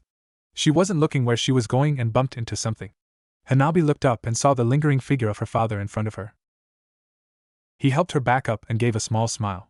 Hanabi was surprised at this, as he never smiled. He turned and began to walk away when he stopped. Good luck in your training today, said Haishir. And then he continued to walk away from her. Naruto walked down the street sporting a loose orange tank top and baggy black pants. He was wearing his usual shades as well, and had his fingerless gloves on his hands instead of attached to his waist belt. He had a bright smile on his face, something that he only had when he was with Liyue training from the village. Today he would be a genin of the village. He was most curious as to what team he would be assigned to. The blonde walked into his classroom and took his seat. Not long after he had arrived, Hyuga Hinata walked in. She walked up to her desk located below Naruto's. He caught her gaze on him for a second and he gave her a warm smile. She smiled back for a moment and took her seat, turning her back to him. If he could see her face, he would notice an intense blush on it. Slowly the class filled up with the students, and finally Irika entered. He took his spot at head of the class and faced them. Today will be the final test to see whether or not you become shinobi, said Irika. Your names will be called and you will perform the Bushin no Jutsu. You must create at least 3 clones to pass. Then you must demonstrate use of weapons with kunai, and finally a taijutsu test. Slowly, one by one, names were called and students left to be tested. To Naruto's great surprise, very few were passing. So far it was only up to 5 students who had passed. Finally Naruto heard it. "Uzumaki Naruto," said Irika. Naruto walked into the testing room and stood in front of his teacher. He successfully created 3 clones and without the use of hand seals, which Irika happily gave him extra credit for. He then passed the taijutsu and kunai test with full marks. He left the room with a new leaf forehead protector. In Naruto's mind, a redhead was sitting on the ground rocking back and forth. "Bored," she said. "So bored." The demon looked out her prison to the window that showed her everything outside.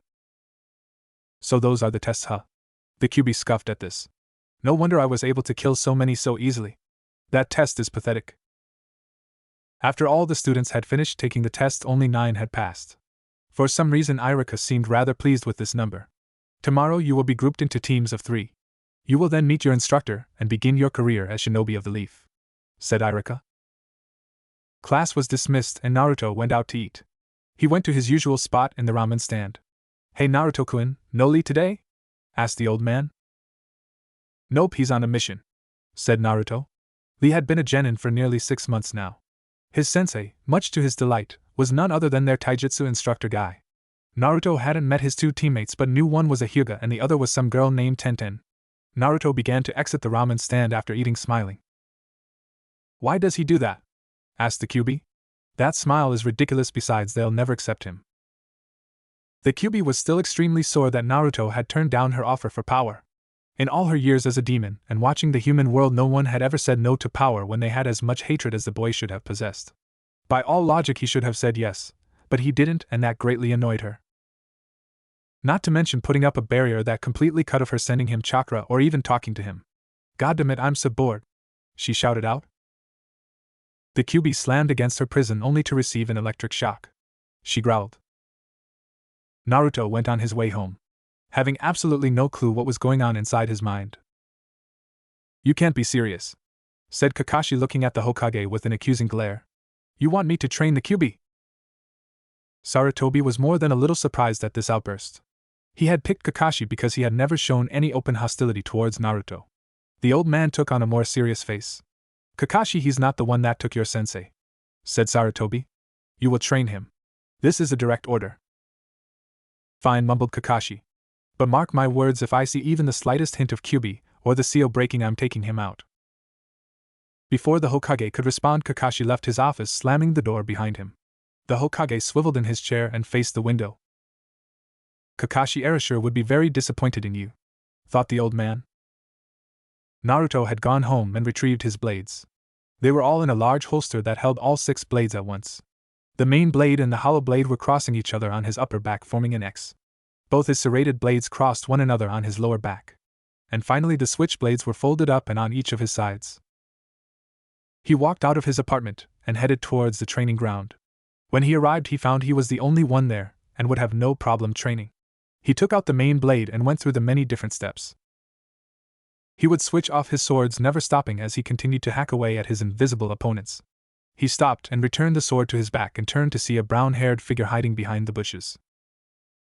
Hinata exited the academy building and was about to head home to see her sister when someone tapped her on the shoulder. She turned around and saw the face of a branch member of her clan. She smiled at him, and he smiled back. She was very well liked among the branch members of her clan. "Hinata-sama, the council and Hayashi-sama wished to see you urgently," he stated. Hinata let out a sigh and left. Hinata entered the dark room that the clan elders held meetings in. It was hard to see, but she could make out several figures. One of them was her father. "Hinata," said her father in an angry tone, "it has come to my attention that you tied for Rookie of the Year with an Uchiha." Hinata used the trick she always did and pictured her father looking the funny way he was in her mind. Any fear that he inspired completely unaffected her. Many in the room cowered only slightly under Hayashi's tone and obvious intent. However, a smile formed on the elders' lips as they all watched Hinata stand there facing her father with no fear. He scowled at her. "As such, to test you, you must defeat all the branch members that I have selected," he said. "This is the only way to prove that you are not completely useless." A few branch members got up and walked towards her. Their ages varied, some were just a little older than she was. She looked at them and noticed the extremely hesitant look in all of their eyes. None of them wanted to fight her. She looked on and her eyes widened, as several were about to object to her father. She acted immediately and attacked one of them, sending him to the floor. She sent the rest of them a look, and they all understood. If they opposed her father, their seals would be activated. And while the few that were going to take it knew they could endure, Hayashi would most likely activate the seals of those that were unprepared. Once again, the Hyuga Eras had proved herself in the eyes of the branch members. They all took their stances and began to fight. Hinata charged and effectively disengaged her opponent's right arm. She slammed her elbow into the branch member's stomach. She channeled chakra through her arm to the elbow, which caused her opponent to explode backwards. Two opponents came up behind her, but with her all-seeing eyes she was ready. She slammed both her elbows into their stomachs, and as they doubled over she nailed them in the jaw with her open palms, effectively knocking them out.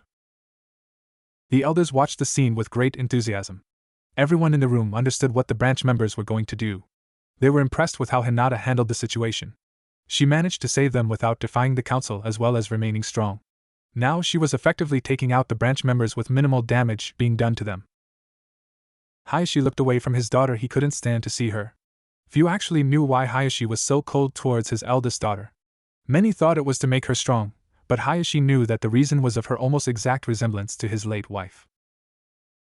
As she grew older, the resemblance only grew, not just in body but in personality as well. It hurt him to look at her, so he did all he could to make the pain go away and found anger worked best. Hinata finished the last branch member the elders called the fight. Hinata had been hit several times, but she would be alright. The branch members were already picking themselves up. Her father glared at her, and surprisingly she sent a glare back. "If you will excuse me, I'm already late to practice with my sister. She's probably worried," said Hinata. Hayashi's eyes widened at this. He had forgotten that Hanabi would always see her older sister after she was done with school. He also knew how impressionable she was at her age, and what she was probably thinking right now. Hanabi sat near the front door crying. Her sister was an hour late, never had she taken this long. "Where are you?" she sobbed. "You said you'd come and help me, you promised." The little girl spoke to herself. She was upset. But then a thought entered her mind, one that involved her sister being in trouble. She immediately took off out the door. She ran out the Hyuga compound gates. Hanabi wondered why the guards weren't there. She didn't know that they were currently testing her sister. She ran across the town in the direction she hoped the academy was. Before she knew it, she was in the forest training ground, completely lost. She was about to cry when she heard a noise. She instantly ran towards it. She hid behind a tree to see a blonde-haired boy practicing with a sword. Her eyes widened in fascination as he swung the sword around with grace. He had 3 more swords on his back.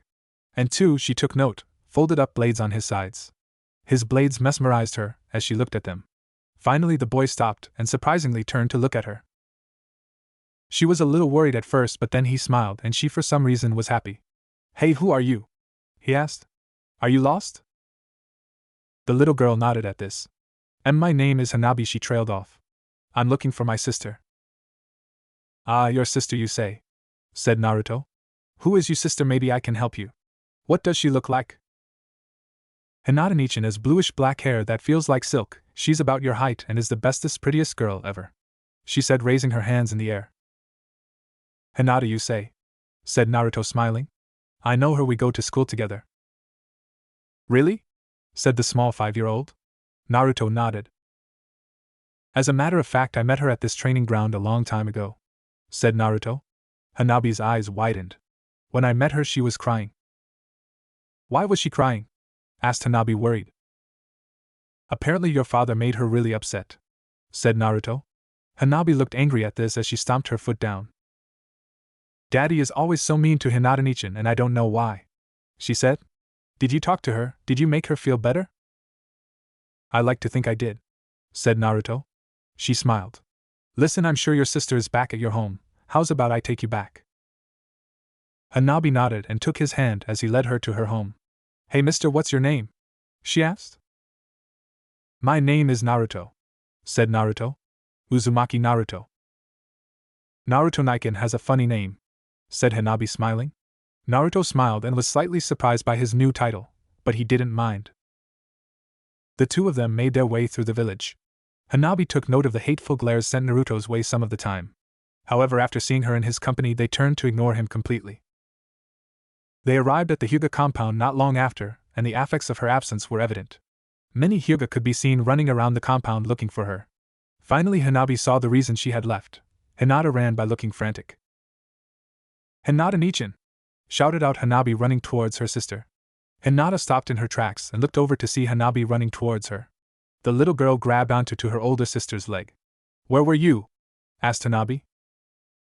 "Where was I? I should ask you the same thing. Why did you leave?" asked Hinata. "When you didn't come home, I got worried and went to look for you. I got lost," said Hanabi. Hinata let out a sigh and then smiled.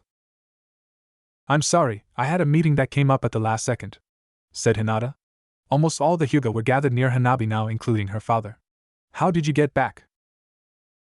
"Naruto-naiken helped me," said Hanabi, pointing over to Naruto, who was leaving. A huge blush instantly erupted onto Hinata's face, a fact that almost every Hyuga took notice of. "And Naruto-kun!" shouted Hinata to get his attention. He turned around and smiled and gave a wave at the Hyuga clan before turning to leave again. "Thank you?" shouted out Hinata and Hanabi at the same time. The Kyuubi looked out the window to the real world and scowled. "It doesn't make any sense, he doesn't even stay for a reward or something," said the Kyuubi. "Why did he even bother? With all the members of the clan searching, it would have only taken an hour or so to find her." The Kyuubi decided to go to sleep after that to ponder her thoughts. The next day of the day had come, and now they would all be sorted into teams. Naruto wore what he had yesterday, finally bringing his swords to school with him. He wore his forehead protector around his right bicep. Naruto walked into class and only the 9, including him, that had passed were there. Naruto took a seat and leaned forward on the desk. His serrated swords lightly scrapped on the ground while he sat. Finally Irika entered. "Well, congratulations on making it this far," said Irika. "Sadly, this is the lowest number of graduates we've ever had. Normally you would be tested by Yujounen-sensei, and only 9 would pass. But seeing as how there are only 9 graduates, this won't be necessary." Many of the students looked at him quizzically. "So we are genin, right?" asked Kiba. "Yes, you are, but the test you would have taken would have been on teamwork," said Irika. "You are on a team for a reason, so work well with them." "Speaking of teams, I think it's time I assigned you," said Irika. "Your team number will be that of the squad Yujounen was assigned to. Team 7 is Uchiha Sasuke." Both Ino's and Sakura's heads perked up at that name. Haruno Sakura let out a huge cheer at this. "And Uzumaki Naruto." Sakura's cheer died down at that name as she looked over at the blonde. He had never done anything to make her afraid, quite the opposite really, but her mother's words hung true as she noticed numerous bad looks adults sent him. "Irika, why is Naruto on our team? I mean, normally it's lowest ninja with highest ninja. Sasuke is a rookie of the year, and Naruto beat him," said Sakura. Ino was shocked Sakura would bring that up, and she called herself a fangirl. Ino looked at Irika, as did everyone in the class. "The answer is that your grades are based from when you first entered the academy. Naruto came the final year, so his grades are the lowest. And while it may be common sense that he is defiantly not a dead last, that's what his grade says and what we must got on," finished Irika. "But Hinata finished as a rookie of the year as well, couldn't he go on her team?" asked Sakura. Many were surprised at her obvious attempts to get Naruto off her team. "Sakura, listen, the Hokage and I went over the details when we made the teams," said Irika. "Your team will function the best if it consists of you, Sasuke, and Naruto." Sakura stopped talking after that, accepting what her teacher said. He finished calling the other teams. "Well, wait here for your Jounin instructor," said Irika. They all nodded as he left. Once he was gone, they all started moving about the classroom to talk to one another. "I can't believe me, and Chuji got Ino," said Shikamaru, annoyed. Chuji nodded. "I just don't want her making fun of me," said Chuji. "I wouldn't worry about that stuff," said Naruto. "Teammates normally become friends with one another, at least on some level." "So does that mean you, Sasuke, and Sakura are going to become best friends?" asked Chuji. "I said on some level, that doesn't mean we will be best friends," said Naruto. Chuji looked at Naruto. In truth, he wanted to be friends with the boy badly. But he never was able to see him outside of the academy. And whenever he'd asked to do something in the academy, Naruto would politely decline, saying he can't. For some reason, it dawned on Chuji at that point to ask his parents when he got home. Ino walked up on the other side of the desk and looked at Naruto. Naruto stared back curiously and noticed her eyes travel towards his swords. "Say you any good with those things, or are they just for show?" asked Ino. "I mean, it's the first time you brought them. Are they new? Did you just get them?" "I've had them a while and I think I'm pretty good." "Why?" asked Naruto. "Just curious," said Ino. Naruto smiled and Ino blushed and walked away. Naruto threw her a curious glance. "Team 10," said a Jounin walking in. Follow me. Ino, Shikamaru, and Chuji got up and followed him. Soon Team 8 instructor came and they left as well. Now it was just Naruto, Sakura, and Sasuke. Sasuke sat near the window quietly staring out it. Sakura was close to him, out of fangirlism and wanting to keep a distance away from Naruto. Naruto just leaned forward on his desk and fell asleep. It took quite some time before their instructor finally arrived. He had silver hair and his forehead protector over his left eye. He talked to them in a lazy tone. Team 7 meet me on the roof, said the jounin. They exited the classroom and walked up to the roof. Their sensei was already waiting for them. Alright, let's introduce ourselves, said the man. My name is Hitaki Kakashi. I don't feel like telling you guys anything else. I have lots of hobbies. Well, that was a waste, we only learned his name, Sakura whispered to her teammates. They nodded in agreement. Well, you there, brooding boy, said Kakashi.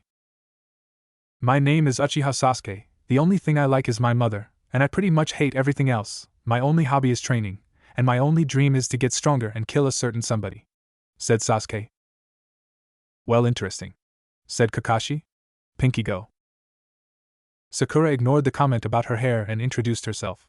My name is Haruno Sakura. She looked over at Sasuke. I don't like bugs, but that doesn't mean I hate Shino or his clan, and my dreams for the future are. She trailed off and looked at Sasuke again. Right, shades go, said Kakashi. My name is Uzumaki Naruto. I like to train, ramen, and sparring with my friend Lee and Guy. I don't really have a hobby except training, and my dream, Naruto trailed off, as if thinking, is to make everyone happy and protect this village like the fourth. Kakashi slightly winced at the mention of the fourth, but no one noticed. He looked at Naruto as if deciding whether or not to believe his words. Well, you're all unique, and I think if I did test you, you might actually have passed, said Kakashi. Tomorrow meet me at Training Field 7. I want to test your abilities, but it won't be for anything other than my own knowledge.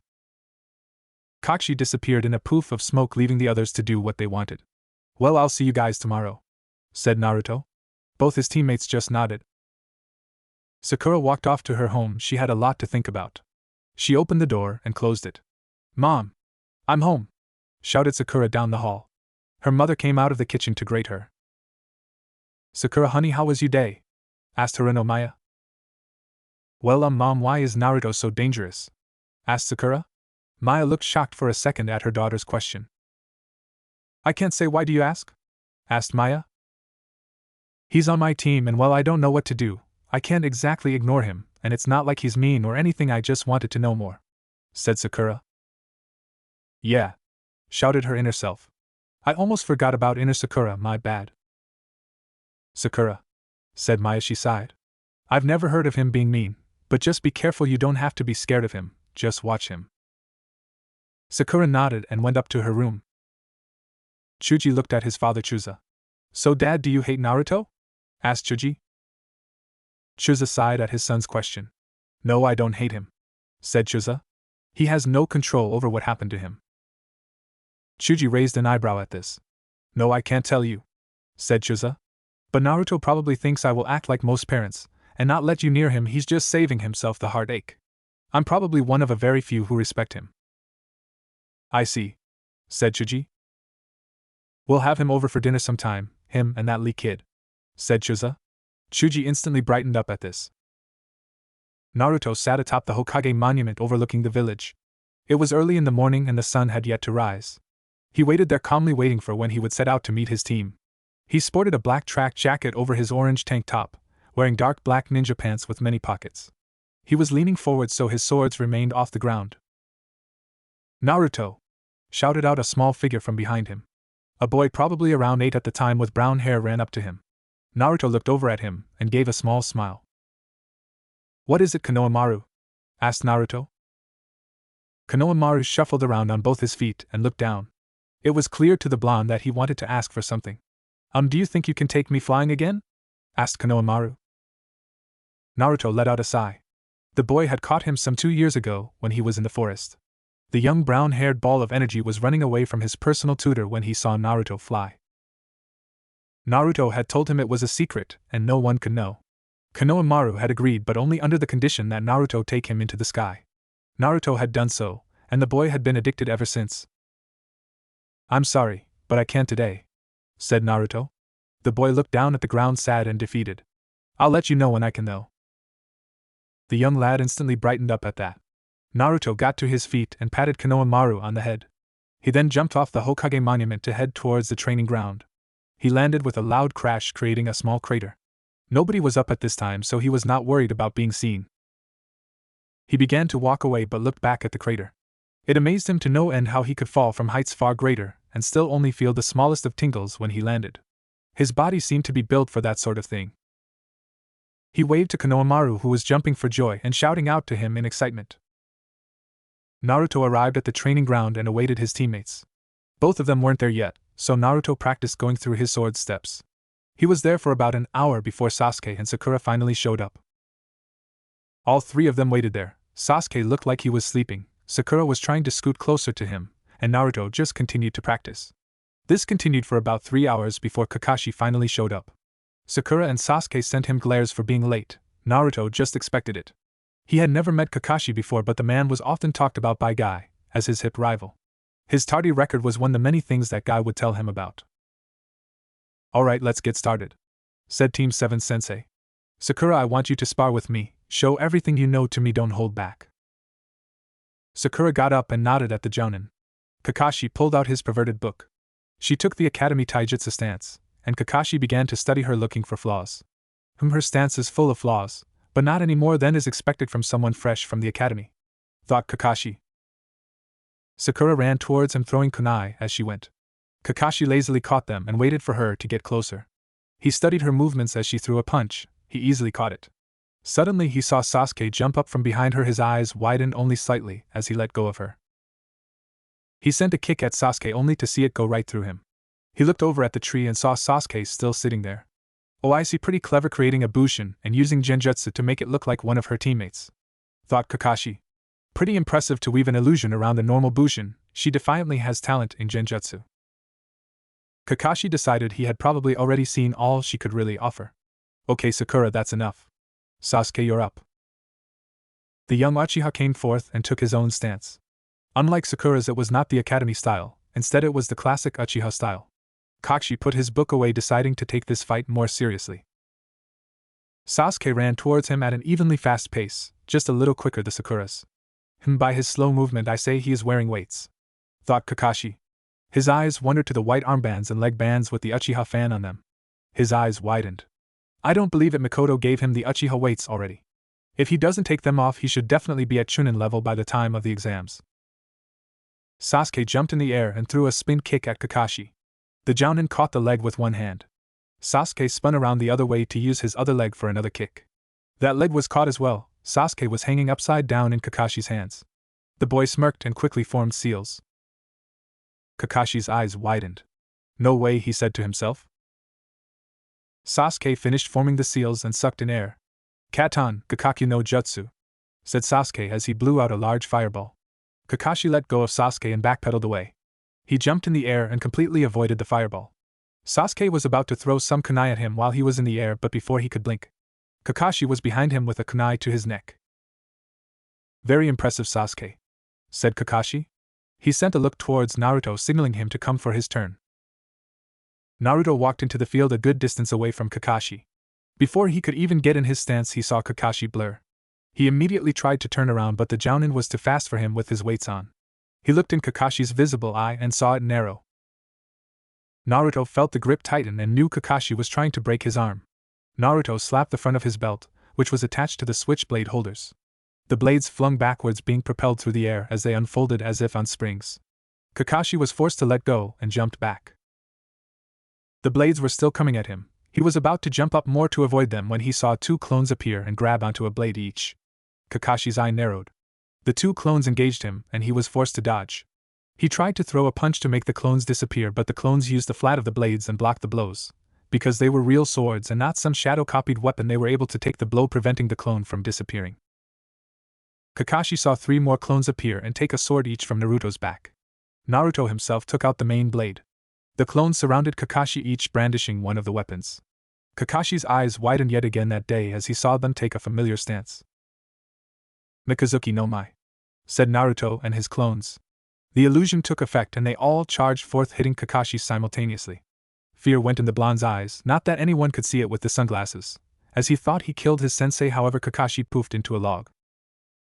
Naruto felt something sharp pointed at his neck and he cancelled out his clones. Naruto put the main blade away and looked up at Kakashi. "Where did you learn that technique?" asked Kakashi accusingly. "The Hokage gave me a scroll that he wanted me to learn from," said Naruto. "That was one of the jutsu." Kakashi's eye narrowed. He looked at his team and put on his mask of indifference. "You all did rather well," said Kakashi. "Meet at the bridge tomorrow for your first mission." "So Kakashi, I hear you got Uzumaki on your team," said Kurenai in a cheerful voice. "I heard that he is actually quite good." Kakashi looked at the woman and narrowed his visible eye, an action that surprised the genjutsu user greatly. "Kurenai, don't ever talk to me about him again," said Kakashi. There was actually quite a few jounin around them as they were all awaiting the Hokage to arrive. All of them raised their eyebrows at Kakashi's attitude towards the boy. He always seemed so laid back, and to see him like this was surprising. Kakashi walked to the other side of the room and pulled out his perverted book and began to read. Even if it made him look lazy, the effect of it was taken away by the aura he was giving off. Asuma walked up behind Kurenai. "The Kyuubi took his sensei. I guess he is one of the many that hates the boy," said Asuma. "I'm just surprised is all," said Kurenai. "I thought someone as great as Kakashi would have been above such prejudice." Asuma let out a sigh. The majority hated the boy with a passion, but most jounin respected what the fourth's dying wish was and viewed the child as a hero. Asuma was one of them. "I just wonder why the Hokage gave Kakashi Naruto," said Asuma. "A sensei that hates his student can't truly be called a sensei, and thus the student cannot learn." At that moment the Hokage entered the room. He walked up to the front desk and cleared his throat.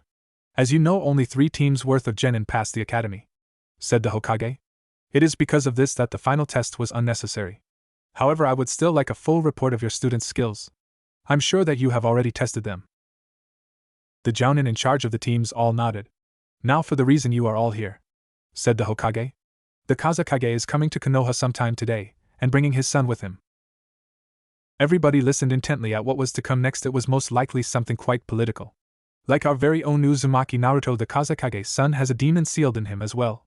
It is because of this that the Kage is coming. I am supposed to fix the boy's seal as he has been very unstable and continues to grow as so. Most of the shinobi were shocked at the fact that the Suna had a demon container as well.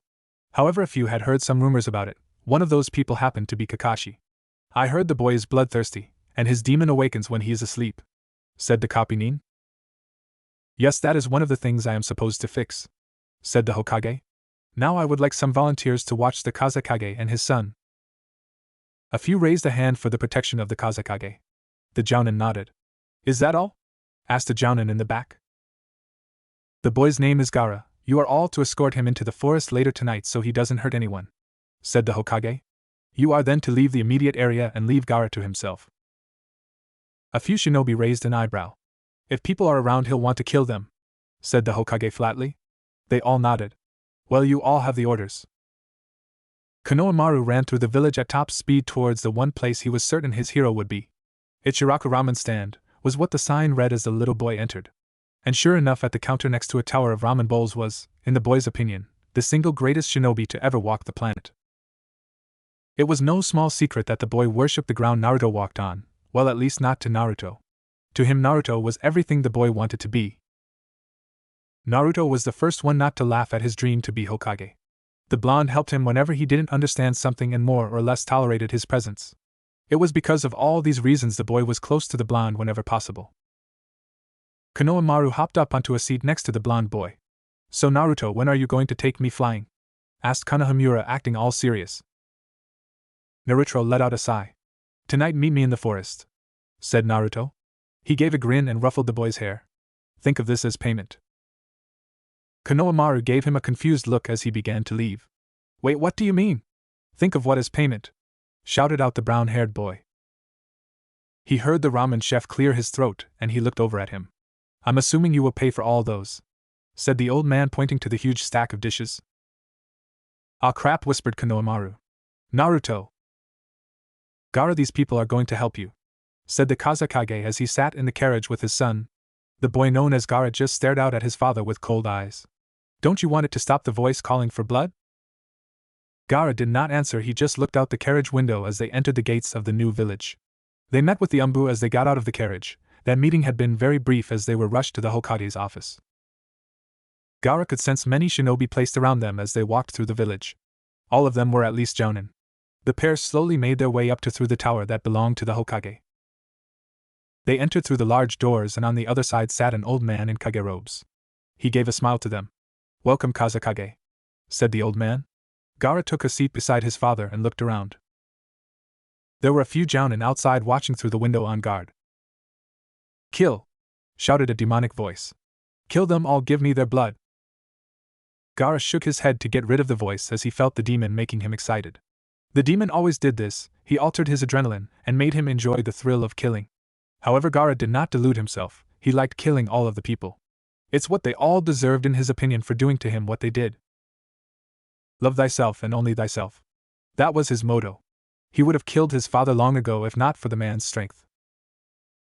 "Give me blood!" shouted out the voice in his mind. The old man looked at the boy's seal and sighed. "I can fix it, but it will take some time," said the old man. "I shall have everything ready by tomorrow. Your son will have to stay in the forest tonight for his safety and our own." Kill him, sang the demon in his head. Gaara nodded. But everyone could see the insane look in his eyes. He was ready to kill at any moment, and would take any chance. They exited the office and walked down the street with his father. He looked around and saw people whispering. Naruto slowly walked out of an alley when he heard some people talking. They were pointing at a boy with red hair who walked beside the Kazekage. "They say he has a demon sealed in him, and he has already killed over 100 people in his village," said a woman. "Filthy monsters, they're all the same," said another. Naruto looked at the boy with something akin to pity. "He's like me," said Naruto to himself. However, it was obvious that unlike Naruto, the boy with red hair had given in to his insanity. The Umbu Special Forces deposited Gaara in a deep part forest. Upon arriving, he instantly killed a deer and fed it to his sand. After seeing such a display, the Umbu quickly left the demon container to himself. "What are you doing?" shouted out the demon in his mind. "Kill those mortal fools before they get away."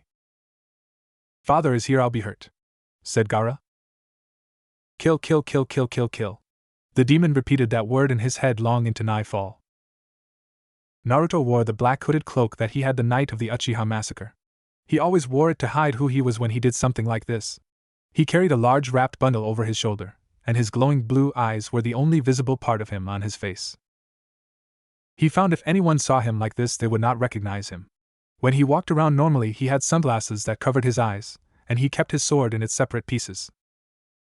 He walked to the edge of the forest, and sure enough, there was Konohamaru waiting for him.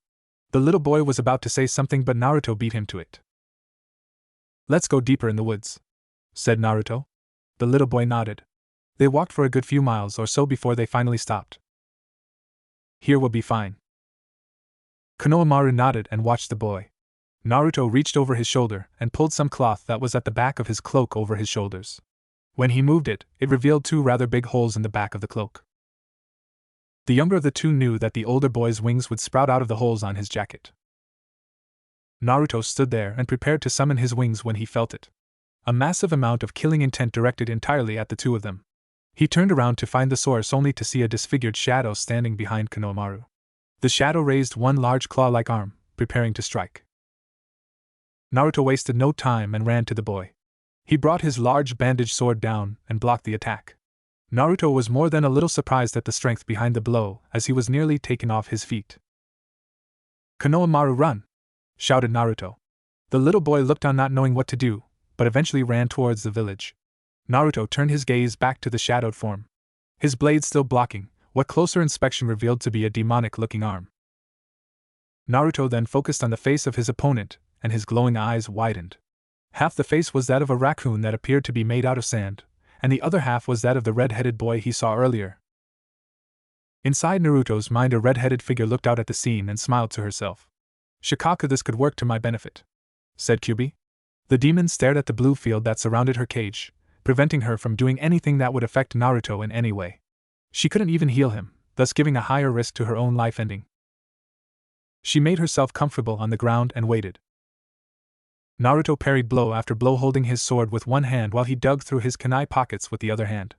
Gaara was only attacking with his giant sand hand. Naruto took out an kunai with an exploding tag on it. He threw it directly at Gaara's feet.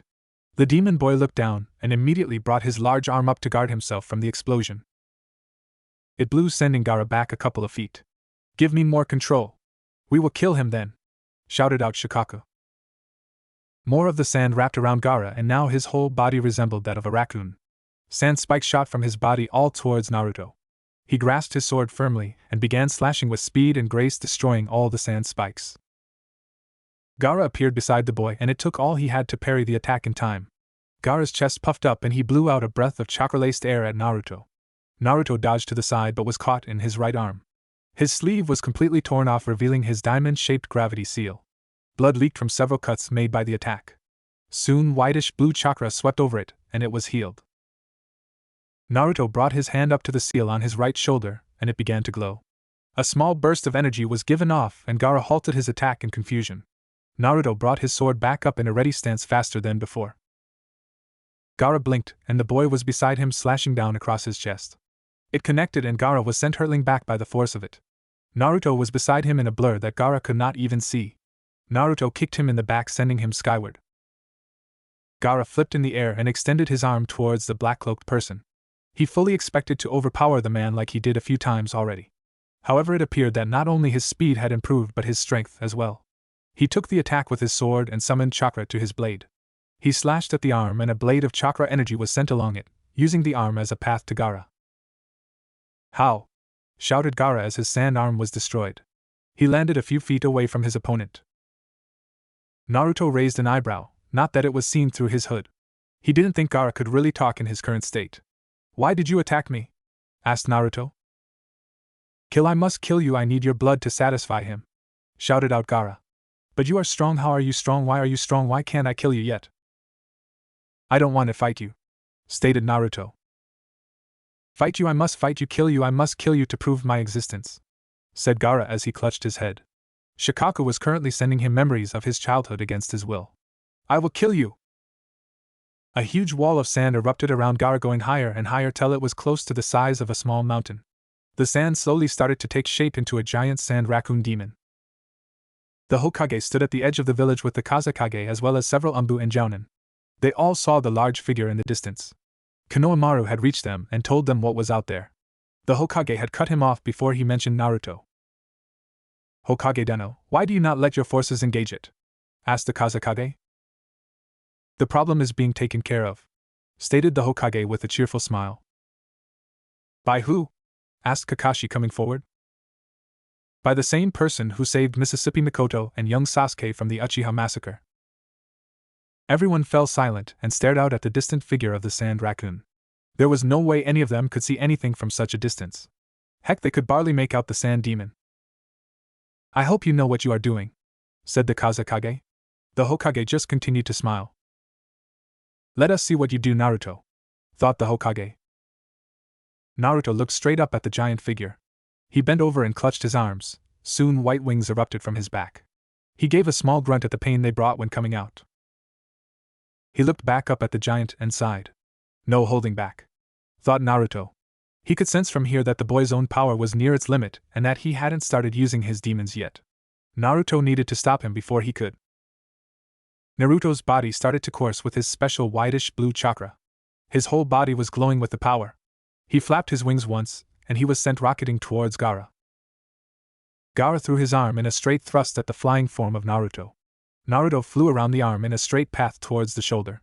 Spikes of sand began shooting out of the arm as he circled up it. He dogged them with grace. Finally, one erupted in front of him. He gave a powerful flap forward to stop himself from crashing into it. He hovered there in the air for only a second, but that was all it took for more spikes to erupt forward at him. He folded his wings in and dived down towards the legs. Gaara then began to kick at the ground in an attempt to hit Naruto. Naruto flew under them and ended up behind Gaara. However, he looked up and noticed all the spines on the tail as it angled, pointing towards him. Hundreds of thousands of sand bullets flew at him. He brought his wings around his body, his sword towards the ground, and his chakra began to form into his wings and around his body. They glowed as he was struck. He was hurtled towards the ground, his wings protecting him.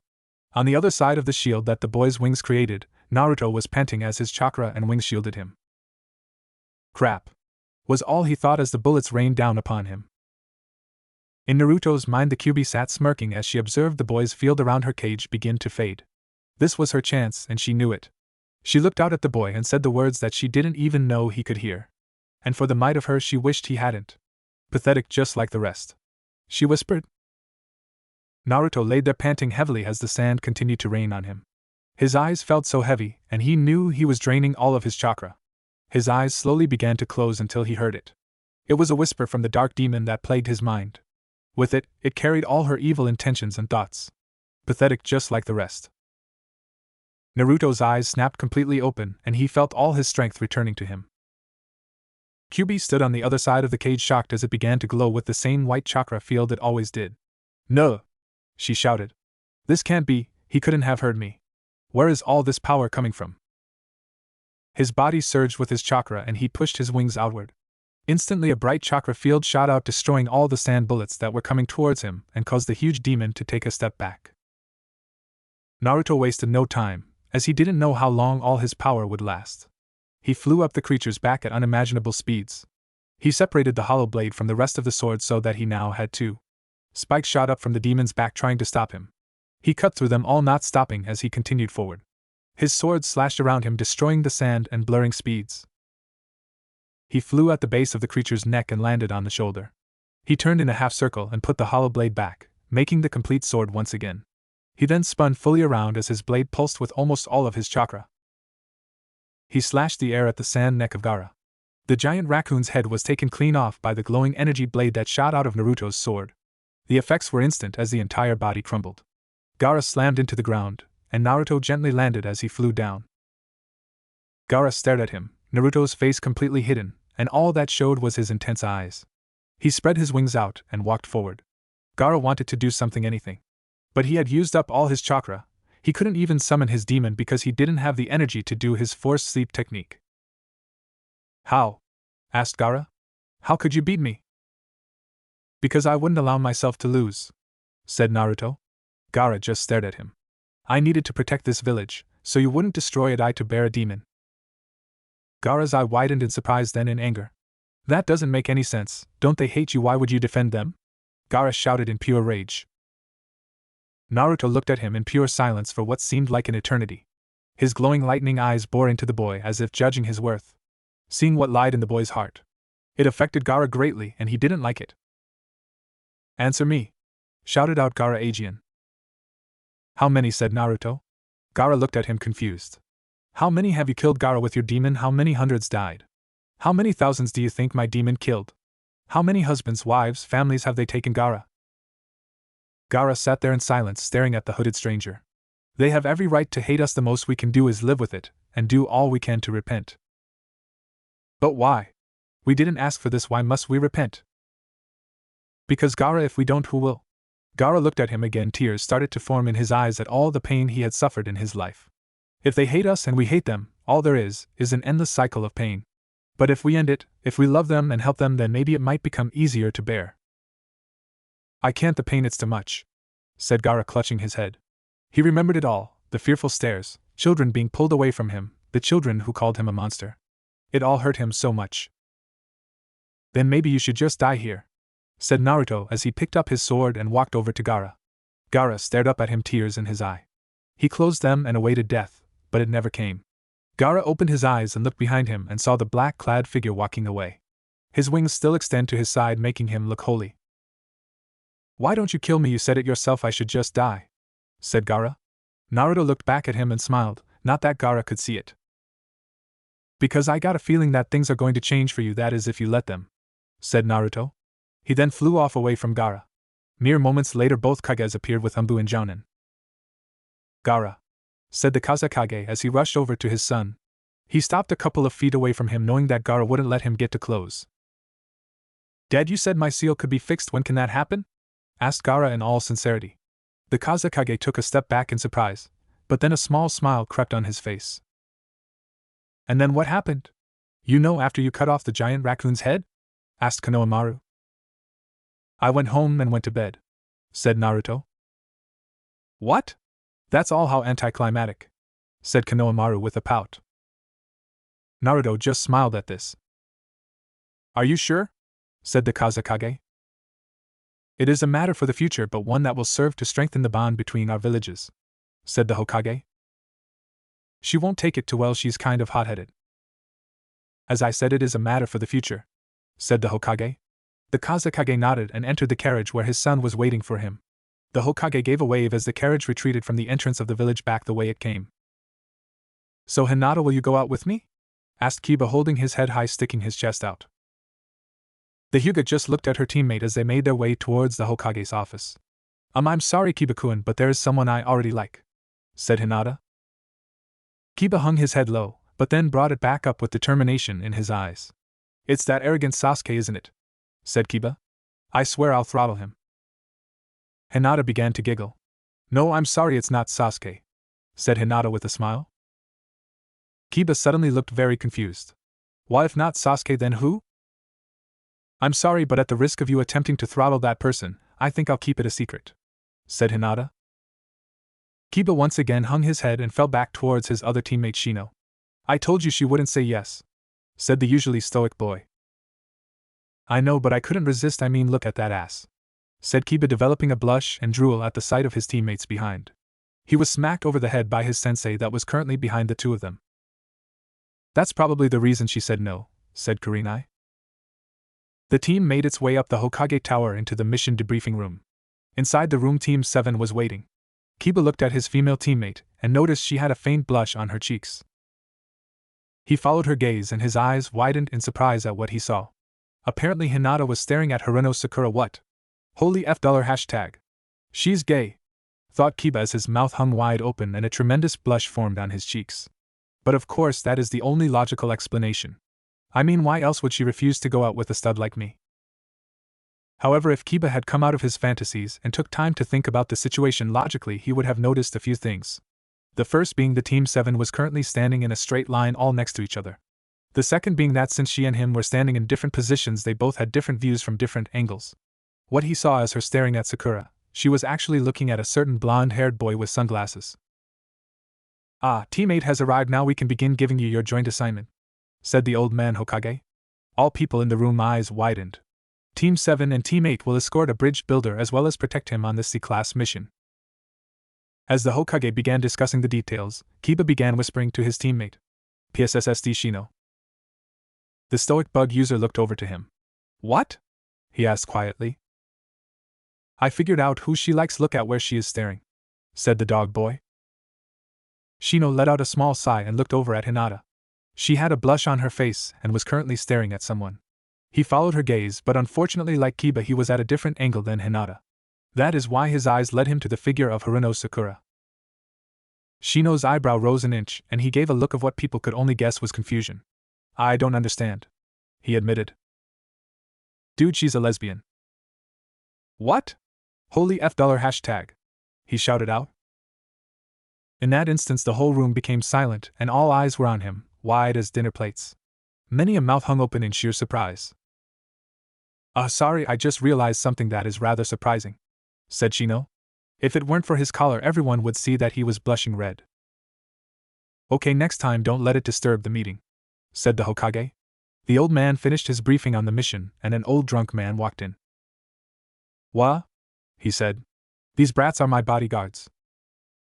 The groups of two teams were walking the path away from Konoha with their charge. Naruto was currently walking beside Shino and Kiba, who had just told him what they had discovered. Naruto gave a small smile. One cannot control the will of the heart, he said. What? That's it, we got to do something, shouted out Kiba. What? Why? I mean, if she likes another girl, then we should be supportive, said Naruto. It's not that, idiot, he shouted. I mean, the problem is Sakura. She is a diehard Sasuke fangirl, and poor Hinata will get her heart crushed by her. Kiba had tears running down his face as he said this. However, the sad effect was ruined by the fact he had the most perverted blush on his face and was slightly drooling. The prospect of hooking those two up is what excites you, yes, said Shino. I see, that's why he's so dedicated. Kiba-san is a pervert, stated Naruto. Shut up, I'm only thinking of their well-being, and yes, if I can get something out of this it would be nice, said Kiba. Count me out, said Naruto, walking away. I will not help as well, said Shino, going with Naruto. Fine, I'll do it myself, you'll help me, right, boy? Said Kiba to his canine friend. All he got was a bark in response. Kurenai was currently in step beside Kakashi. She was staring at the back of Uzumaki Naruto as he walked beside her student Shino. Kakashi, I have to know. She started. If given the choice, would you let him die? Yes, responded Kakashi. Then I have no respect for you, said Kurenai as she walked ahead of him. Kakashi's face remained passive as he shrugged off her comment. To him it was an unimportant statement. They arrived in the country the next day, but they were still a couple of hours away from where Tazuna lived. They walked the path down the forest on guard, each of them noticing something wasn't right. A mist set in over the travelers, taking away their ability of sight. Everyone on guard, ordered Kakashi. Well, copy Nin Kakashi, this is an honor, said a slightly demonic-sounding voice from the mist. Suddenly the sight of several shinobi with their high-eights slashed through appeared before them. On a tree branch another appeared carrying with him a large sword. Zabuza, demon of the mist, said Kakashi. My, you've heard of me, what an honor, he stated. Naruto drew the main blade from his back as he and the others surrounded Tazuna. Each of them took on a different defense. Kiba had his nails brandished like claws, Shino had his bugs being scattered through the air, Hinata was in her family's stance waiting. Sakura and Sasuke both had kunai in hand ready for the attack. Ha, how amusing, said Zabuza. The demon tilted his head in the group's direction, and several of the missing Nin attacked. Kakashi was about to intercept them when Zabuza blurred into his vision. Your fight is with me, Kakashi. Kurenai, being much slower than Kakashi, made it to the group just as they began to scatter. She immediately grabbed hold of the old bridge builder and retreated to a safe distance with him in hand. The Genjutsu studied the situation and took the best course of action. She used one of her more powerful illusions to encase herself and Tazuna. Being the type of Genjutsu it was, she was forced to stand there holding the seal to hide them. She wasn't worried, she was positive that her team and Team 7 could take on the missing Nin.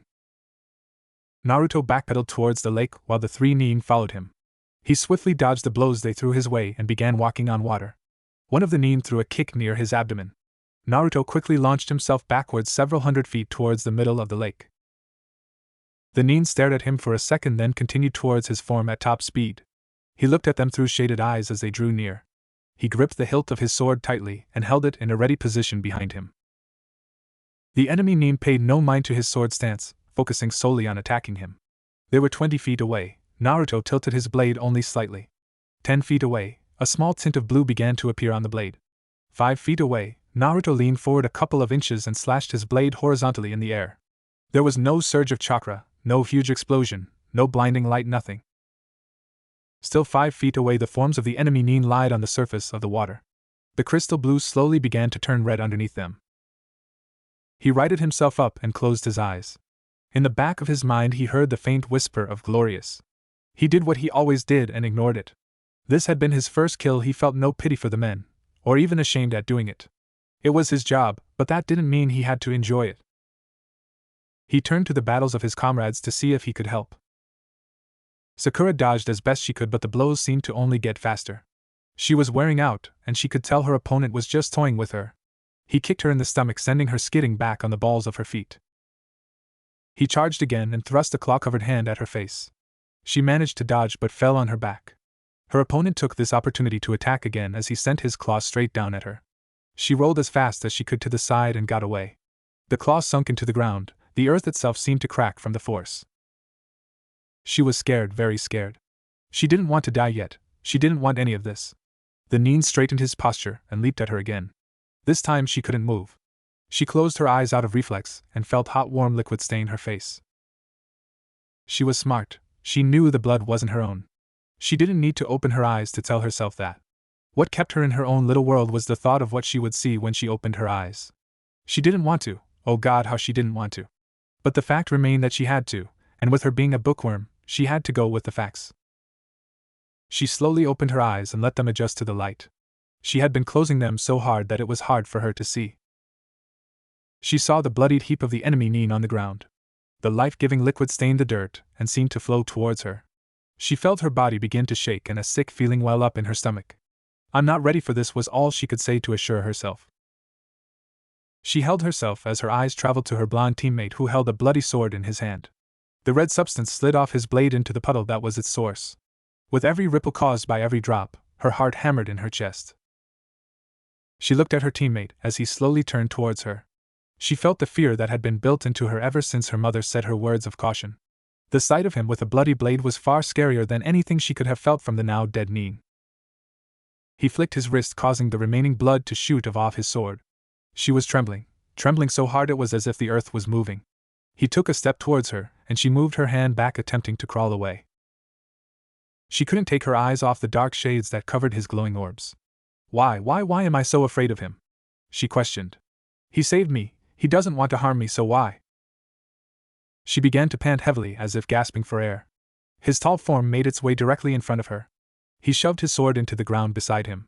Sakura flinched as it entered the earth. Her body remained shaking, tears were unconsciously forming in her beautiful green eyes. And then time froze for her as arms clad in black were wrapped around her. Her body remained fixated in a statue-like position as her head rested on his shoulder. Her mouth was open only slightly and tears streamed down her cheeks. Sakura said, a warm, gentle voice. I'm sorry you aren't ready for this. He pulled back only slightly and stared at her. His hypnotic glowing eyes were now visible to her. She stopped shaking, she stopped panting, and she stopped crying. She just stared out, mesmerized by those glowing jewels he called eyes. And it was the sight of them that brought back the memory of what she felt before she became afraid of him. It was the same feeling of happiness she felt when he saved her from the bullies. He placed his shades back on, and she felt herself shift as if she had moved. Kurenai-sensei, said Naruto. Sakura looked around, wondering when they got to the Genjutsu Jounin and their charge. The Jounin's red eyes widened at the sight of him.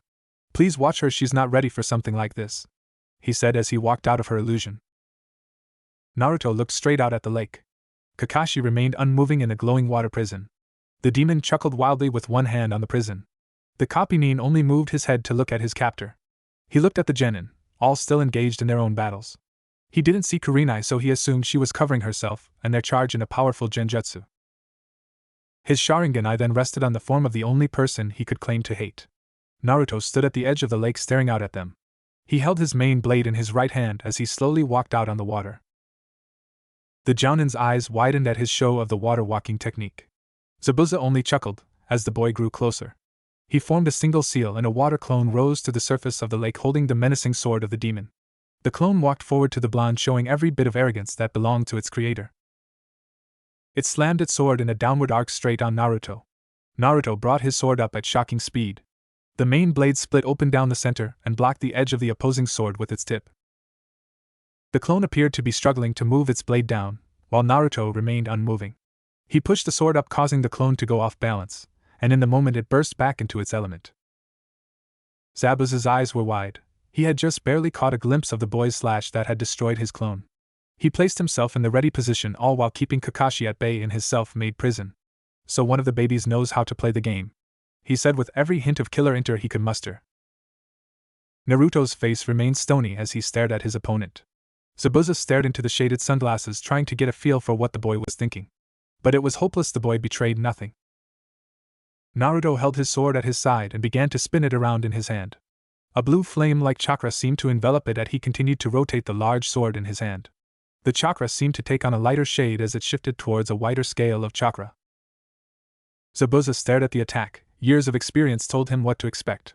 He knew by the amount of chakra being gathered that the technique was a long-range one.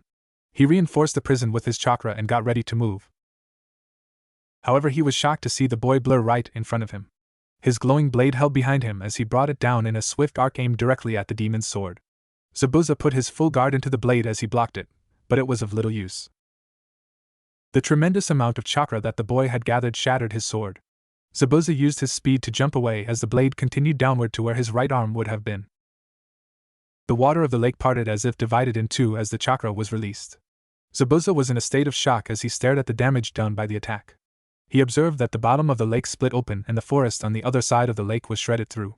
He was only further surprised when the copy Nin appeared in front of him. It wasn't hard for the missing Nin to weigh his odds at this point. He kicked off the lake and sent himself rocketing back. He gave a whistle, which was the order to retreat. His partners looked up from their own battles. Very few of them remained. They all left with their master before anyone could say anything. Kakashi let out a sigh of relief as they left. He turned to see the prone form of Naruto lying on his back unconscious from chakra exhaustion. He stared back at the parted lake, seeing that it had yet to take back its original form. Kakashi threw a look of disgust at his unconscious student. I guess the Kyuubi would have plenty of chakra to spare to make that attack, he thought to himself with another look of disgust. The genius Jounin walked past his form, leaving him there in the water. Luckily for Naruto, Kurenai came and picked him up before they left for their charges home. Naruto sat with his legs crossed in the middle of a dank sewer-like room in front of a cage. On the other side sat a red-headed girl, who looked around 12. She lied there sprawled out on a blood-red couch. Despite her appearance of age, she was fully developed. You are a fool, she said bluntly. My power will allow you to awake in a matter of seconds, but if you continue to keep me cut off, it could take days for you to heal on your own. The Kyuubi was taking great pleasure in him being there. The dark smirk on her beautiful face only showed how truly ugly she was on the inside in Naruto's opinion. Despite that he could see her face, his gaze was actually elsewhere. He was looking at the inside of her cage with glazed eyes as if in deep thought. The Kyuubi gave out a small huff in annoyance at the fact that he wasn't listening to her. Oh, how she longed to make him angry, to show his rage to her, to know that she was causing him to suffer. Yes, she had a sick sense of what she found enjoyable. The only thing she actually did find nice was when he had killed those nin. She hadn't seen blood in a long time, not since her vessel had wandered through the bodies of the Uchiha district in the massacre. Even then this was better because he was the one that caused the blood. You humans are such filthy creatures, she said. The only thing that I enjoy of your kind is that you seem to be good at taking each other's lives in glorious displays of blood. She looked at his still form to see if she could get a reaction, but it appeared he wasn't paying attention to her. This annoyed her. Naruto kept his gaze away from her, looking in her cage, completely ignoring her. Who are you? He said, not taking his gaze away from wherever it was he was looking. With those words, the Kyuubi snapped. Her chakra surged on the other side of the cage, as she took on her true form, her demon form. She glared at him with piercing red eyes, growled viciously at him. She grinded her large sharp teeth, wanting to tear through him. Naruto didn't even look at her, even though she was right in front of him. His gaze was past her, not making eye contact. You insolent mortal scum! She roared. You ask who I am? I am the one who will take great pain in your suffering, the one whose name is feared throughout, and the greatest of all demon. I am the Kyuubi no Kitsune. I know that, but that's not what I wanted to know, he said. The Kyuubi just stared at him, and for the first time in her immortal life she was confused. She was about to give a mocking response when the blonde finally looked at her. His glowing blue orbs froze her in place. She had never thought such a trivial thing as a pair of glowing blue eyes could stun a demon of her caliber. His eyes that glowed with such a brilliant radiance held a heartbreaking wave of sadness. She didn't know why, but for some reason she felt something in the pit of her stomach. She wasn't positive of what it was, but perhaps it was something akin to regret. But then she laughed at the idea. However, anything she could be thinking or feeling remained undetectable behind her rage-like exterior. Naruto stopped looking at her and continued to stare in the cage. Brat, your question makes no sense, was all she said. Then I guess there is no point in my being here, he said. The Kyuubi's eyes widened in exploding proportions in sheer surprise as his body blurred out of existence as he woke up. How is he waking already? Was all she could say. He slowly opened his eyes and was greeted with the sight of a red-eyed woman. He brought his hand to his face and found that his sunglasses were securely in place. Well, now this is a surprise. You should have been out for a couple of weeks with all the chakra you used, she said. Kurenai-san, how long was I out? He asked. Only a day, was her response. Naruto's eyes widened in surprise. A lot has happened in that very short amount of time. Kakashi is currently training your other teammates in the tree climbing exercise, since you know water walking it would only be a waste for you though.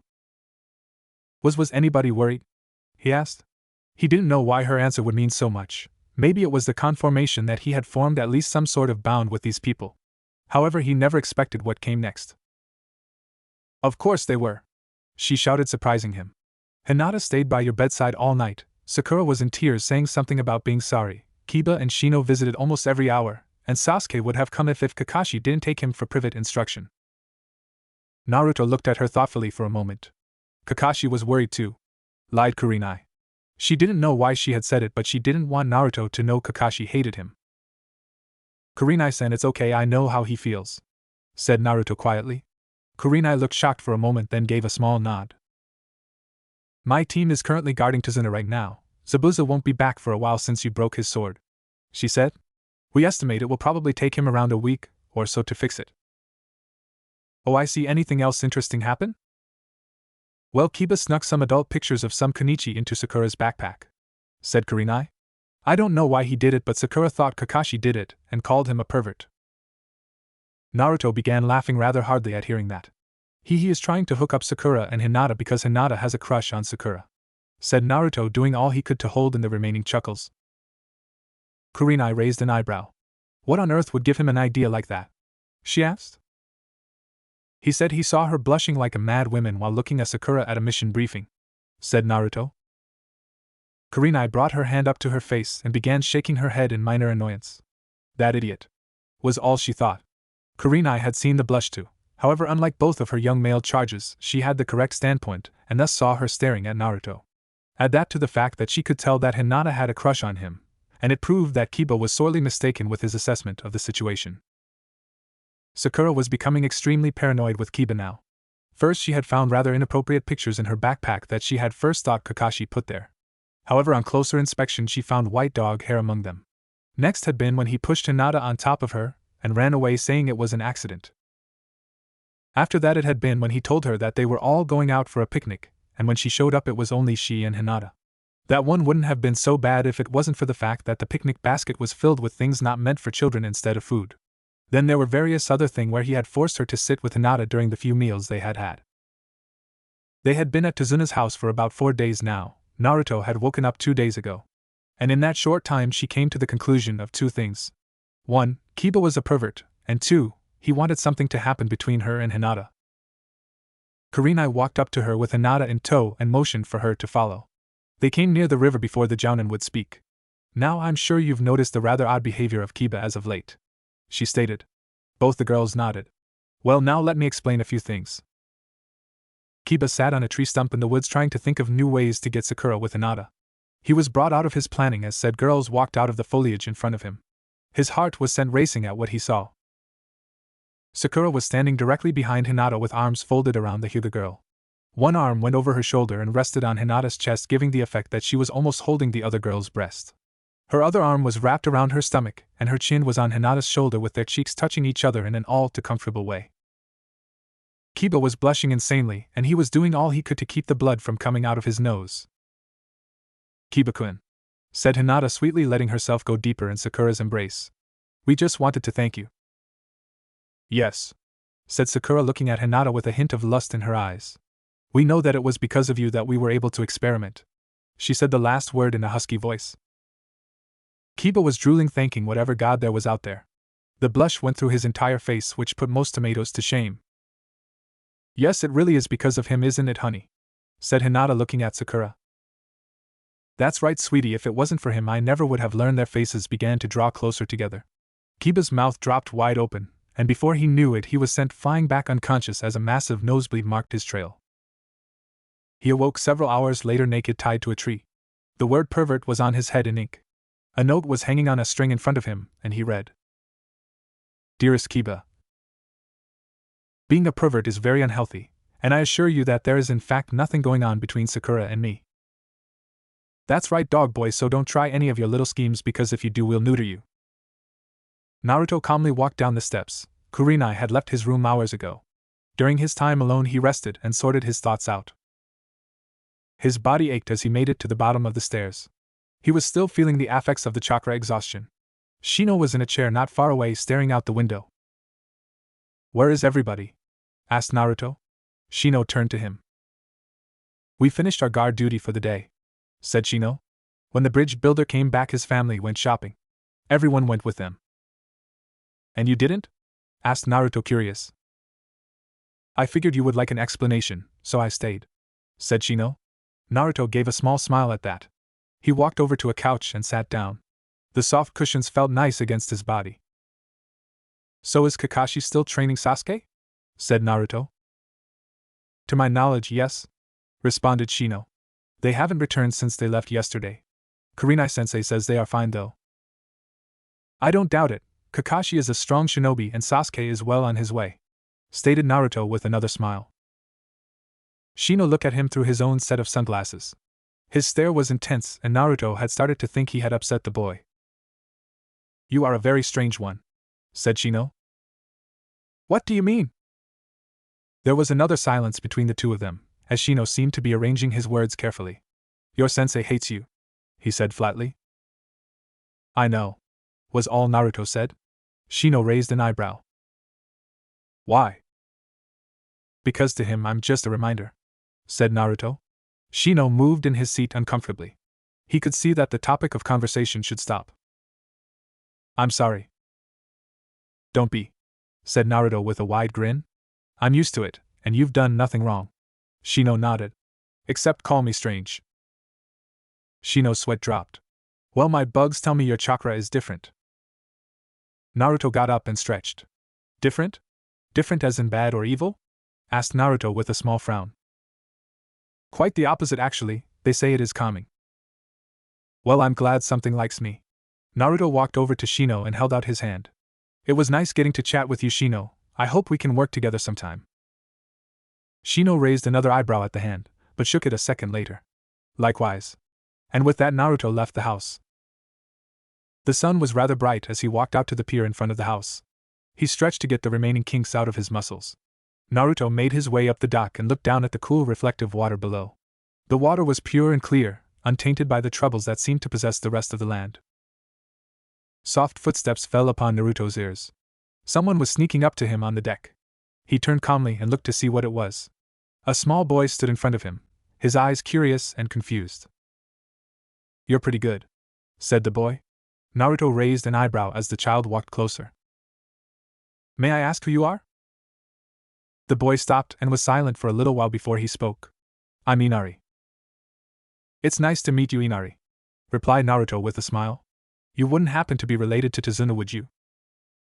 Inari nodded. Yeah, he's my grandpa. Inari shuffled nervously on his feet as he looked down. I'm sorry, he said.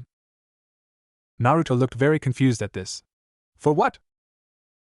When your team brought you back, I sort of told them it was useless and that you were gonna die anyway. Then I said a few other rather cruel things. Naruto chuckled at this. It sounds like you were scared. Inari looked surprised. You know you are a lot like her. Who?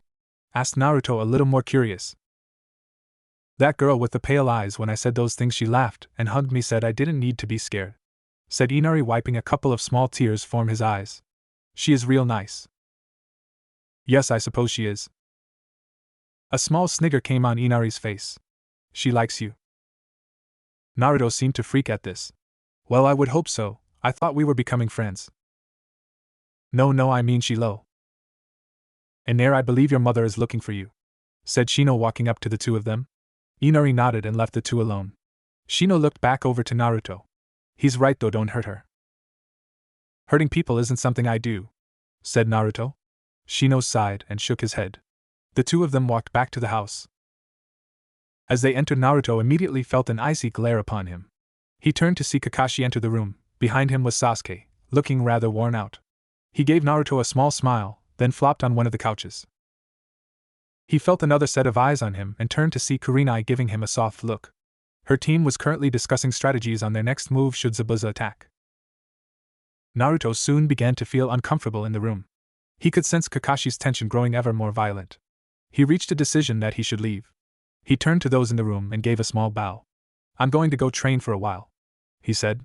I don't know when I will be back, so do not worry if I'm not here in the morning. He left the room, and as soon as he did so, he felt Kakashi's anger drop. Those in the room sensed Kakashi relax as Naruto left. Team 8 silently grew angry with the man, while Team 7 tried to ignore their sensei's behavior. They looked around for Kurenai but found she was nowhere in sight. Naruto walked out to the forest. He was almost out of range of the house when he felt something wrap around him. It was not threatening in the least, it was warm and caring. Naruto's eyes widened for a bit, as he stood frozen. You've done nothing wrong, he heard Kurenai say. Naruto relaxed even more at the sound of her soothing voice. I know. At that she let go of him. He took a couple steps away before turning towards her. Kurenai-sensei, arigato. He walked away from her, and she couldn't help but smile. One tear fell down her cheek. Flashback. Kurenai walked into the Hokage office, more than a little weary. She had just come from a training exercise with her team. As the secretary let her in, she saw the old man sitting in his chair signing away at some paperwork. You wanted to see me, Hokage-sama? asked Kurenai. The old man looked up at her and smiled. He rose from his desk, bringing his sense of authority with him. Kurenai-san, it is good that you could come, said the old man with another smile. How goes your team? They are doing fine. Hinata is truly amazing. Shino and Kiba are progressing at a rate that I find astonishing myself, said Kurenai with a little pride in her voice. The old man's smile grew wider at this. I see. Do you feel they are ready for a joint mission? Why, yes, I do, said Kurenai, thinking about it. May I ask what the mission is? A bridge builder needs protection. I had originally planned on only assigning Team 7 for this, but I feel your team would help, said the man with a frown. There was an awkward silence between the two, and Kurenai felt an unasked question in the old man. Are you aware of who Team 7 is comprised of? He finally said. Why, yes, actually, said Kurenai, sensing that this conversation had more meaning to it as it went on. Led by Hatake Kakashi, genin include Rookie of the Year Uchiha Sasuke, the highest academic Harino Sakura, and the supposed dead last Uzumaki Naruto. Ah yes, Naruto, what do you think of him? Said the old man, turning to face the window. He stared out it overlooking the village, but she felt his attention was completely on her. Kurenai became confused, not knowing if this was some sort of test. She remained silent, trying to place her words properly for the Hokage. The Hokage only heard her silence and sighed. She saw his shoulders sag and his head look down. All the energy, spirit, power, authority seemed to be drained from him. He lost his edge, and Kurenai noticed by his demeanor that he seemed rather tired. Do you hate him? He asked, his voice cracking as he did so. Kurenai took a step back at the emotion held in the voice. It was so tired and old. The Hokage finally seemed his age. She saw the man begin to shake from some unknown reason. Do you despise him like so many others? He turned and looked up at her. Fresh tears were staining his face as he took a step towards his desk. He sat down and took off his hat. Tears soon began to fall to the desk as buried his hands in his face. Do you wish for his death? He asked another question, and Kurenai found herself unable to give an answer. She saw his body shaking, and she found herself beginning to panic. The Hokage had always been a pillar of strength for her and the village. He had never once wavered in his duties, or in how he held himself. The sight before her was both frightening and heartbreaking. I've watched him grow, stuttered the Hokage, into a fine young man, but his pain, his emptiness, they crush me. The Hokage seemed to be choking on his words, and Kurenai found her face growing wet as she watched the man who seemed so powerful begin to break down. He smiles, he laughs, and he thinks nothing of his own happiness. The Hokage had to pause as he tried to regain control over himself. He didn't do anything wrong, not one thing. She watched the Hokage go into his desk drawer and pull out a photograph. On it she saw a 4-year-old, possibly younger Naruto, sitting next to the Hokage with a smile on his face. He held some stuffed animal, and looked so happy. However, his body was slightly malnourished, and his clothes looked like rags. She remembered seeing him once during that age. It was during the time he lived in the orphanage.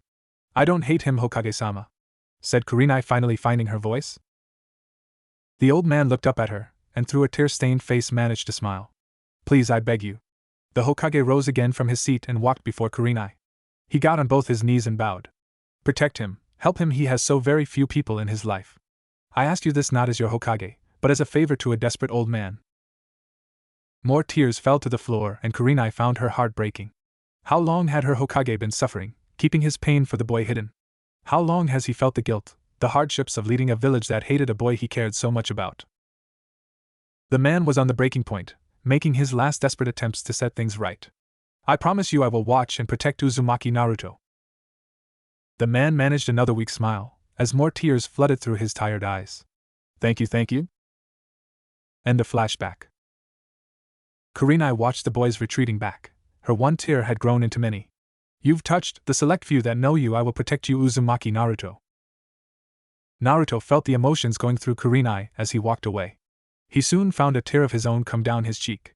He wiped it away and kept walking forward. He needed to clear his head, and he knew just how. It was around mid-noon when he arrived at a clearing in the forest. The buzz of nature around him was calming. He couldn't do any sword training. He had left his blade at the house. No, he had something else in mind. He removed his dark upper garments and placed them on the ground. He was now bare from the waist up. Naruto stretched before putting himself in a crouched stance. He put his forearms to his stomach and clutched his elbows. As he did so, he sent chakra to his back. A small stinging sensation erupted from Naruto's back, as his wings sprawled out. The snow-white feathers scattered around the area, in a beautiful display. Naruto removed his sunglasses and put them with his upper clothes. The blonde would-be angel stared up at the sky with a smile. With a strong flap he was airborne, his body rocketing towards the clouds. He ascended to a higher altitude to the point where only the white fluff of the heavens lay underneath him. It was quiet and calm in the sky, and Naruto took a deep breath. True to what his bloodline entailed, Naruto's body felt no drawbacks to being at such a high altitude. He didn't have to adjust to the air pressure, and even with the thinner air, he had no problems breathing. He flapped his wings again, allowing his feathers to glow in the sun. He soon began to fly forward, gaining speed. He closed his glowing eyes, so he could only feel the sky. His body was soon moving as a blur. A white jet stream was behind him as he broke the sound barrier. His special chakra spread around him, allowing him to move even faster. His wings glowed as his chakra was pushed into them. They allowed him to glide as his chakra propelled him forward. This is how he was able to attain such high speeds without flapping like a madman. It was quite easy since he was only going in one direction. He didn't know how long he was in the sky, but he knew he was far out of wave country. He wasn't worried. One thing he had learned while flying was how to navigate. He went below the clouds and saw only sand. He knew he was now in wind country. Quite the feat considering how many days if not weeks it would have taken to get there by foot. He felt the sun beat down on him, but his body was tough and seemed to thrive off the heat it gave. He felt neither tired nor stressed, however he was rather thirsty. To his immense luck he spotted an oasis below him. He folded his wings up and let his body fall towards it. As he was about to hit the ground he gave another powerful flap causing his descent to halt, and he landed smoothly. He spread his wings out as far as they could go as if stretching them. He then walked over to the small spring for his drink. He could tell by looking at it that the water was good. Crystal clear, and there was even a mini waterfall falling from some rocks. It was small but it kept the water flowing, so that it would not become contaminated as standing water. He brought his face close to the water and dipped his hand in. It was ice cold. He scooped up some of the water and began to drink. The cool liquid felt good on his hot throat. He didn't even realize how thirsty he was until he started drinking. He suddenly became aware of another presence. It was a faint chakra signature. The person wasn't hiding. No, it was the sort of signature of someone just going about his or her business. And as he thought this, a beautiful girl popped up from under the water. Naruto nearly got a nosebleed as he quickly looked away. The girl was naked, she hadn't noticed him and was now washing under the waterfall. She had sandy blonde hair and quite a good figure. Naruto realized that his wings were still out, so he should probably go. Not to mention it would be quite rude to interrupt someone as they were bathing. His thirst had been satisfied, so he left. As he was some 10 feet in the air, he looked back. He saw her form from the behind and a deep blush came to his cheeks. She was very beautiful. He felt kind of bad as well as perverted at seeing what he had, but he figured it wouldn't happen again and it was an accident, and well, he was glad he did. The girl with the sandy blonde hair continued to wash herself. "Ah, so nice," she said. She did the backstroke over to the sandbank and rested on it with a sigh. She turned her head to the side where something had caught her eye. The sun was reflecting off something, allowing it to glow on the ground. Even though she didn't know what it was, she found the glow very beautiful. She swam over to it, getting a little excited. Maybe it's a diamond, she thought. Ah, girls and their diamonds. As she drew closer, the object seemed even more beautiful. She stretched out her hand and picked it up. It was soft and warm, and rather large. It was a glorious feather that the girl had never seen before. It was snow white but seemed to have a silvery glow in the sunlight. She seemed mesmerized by it, and curious. What kind of bird left this? She wondered. The girl with the sandy blonde hair looked in the sky, just in time to see a dot with the same heavenly glow rise above the clouds. "Wow," was all she said. "Temari, are you finished?" The girl known as Temari turned around to see a boy who not too long ago scared her to death, her brother Gaara. "Yeah, I'm just about done," she said. "I found this really unique feather." Gaara walked out from behind the rocks in front of her and looked. She looked very happy and even a bit proud she had found something as simple as a feather. However, it was a rather pretty feather. A small smile, that was considered quite large for the boy, came to his lips. "And what are you smiling about?" asked Temari teasingly. "Nothing." True to what he had learned in Konoha, Gaara had found something to redeem for, something to protect and make happy, his sister.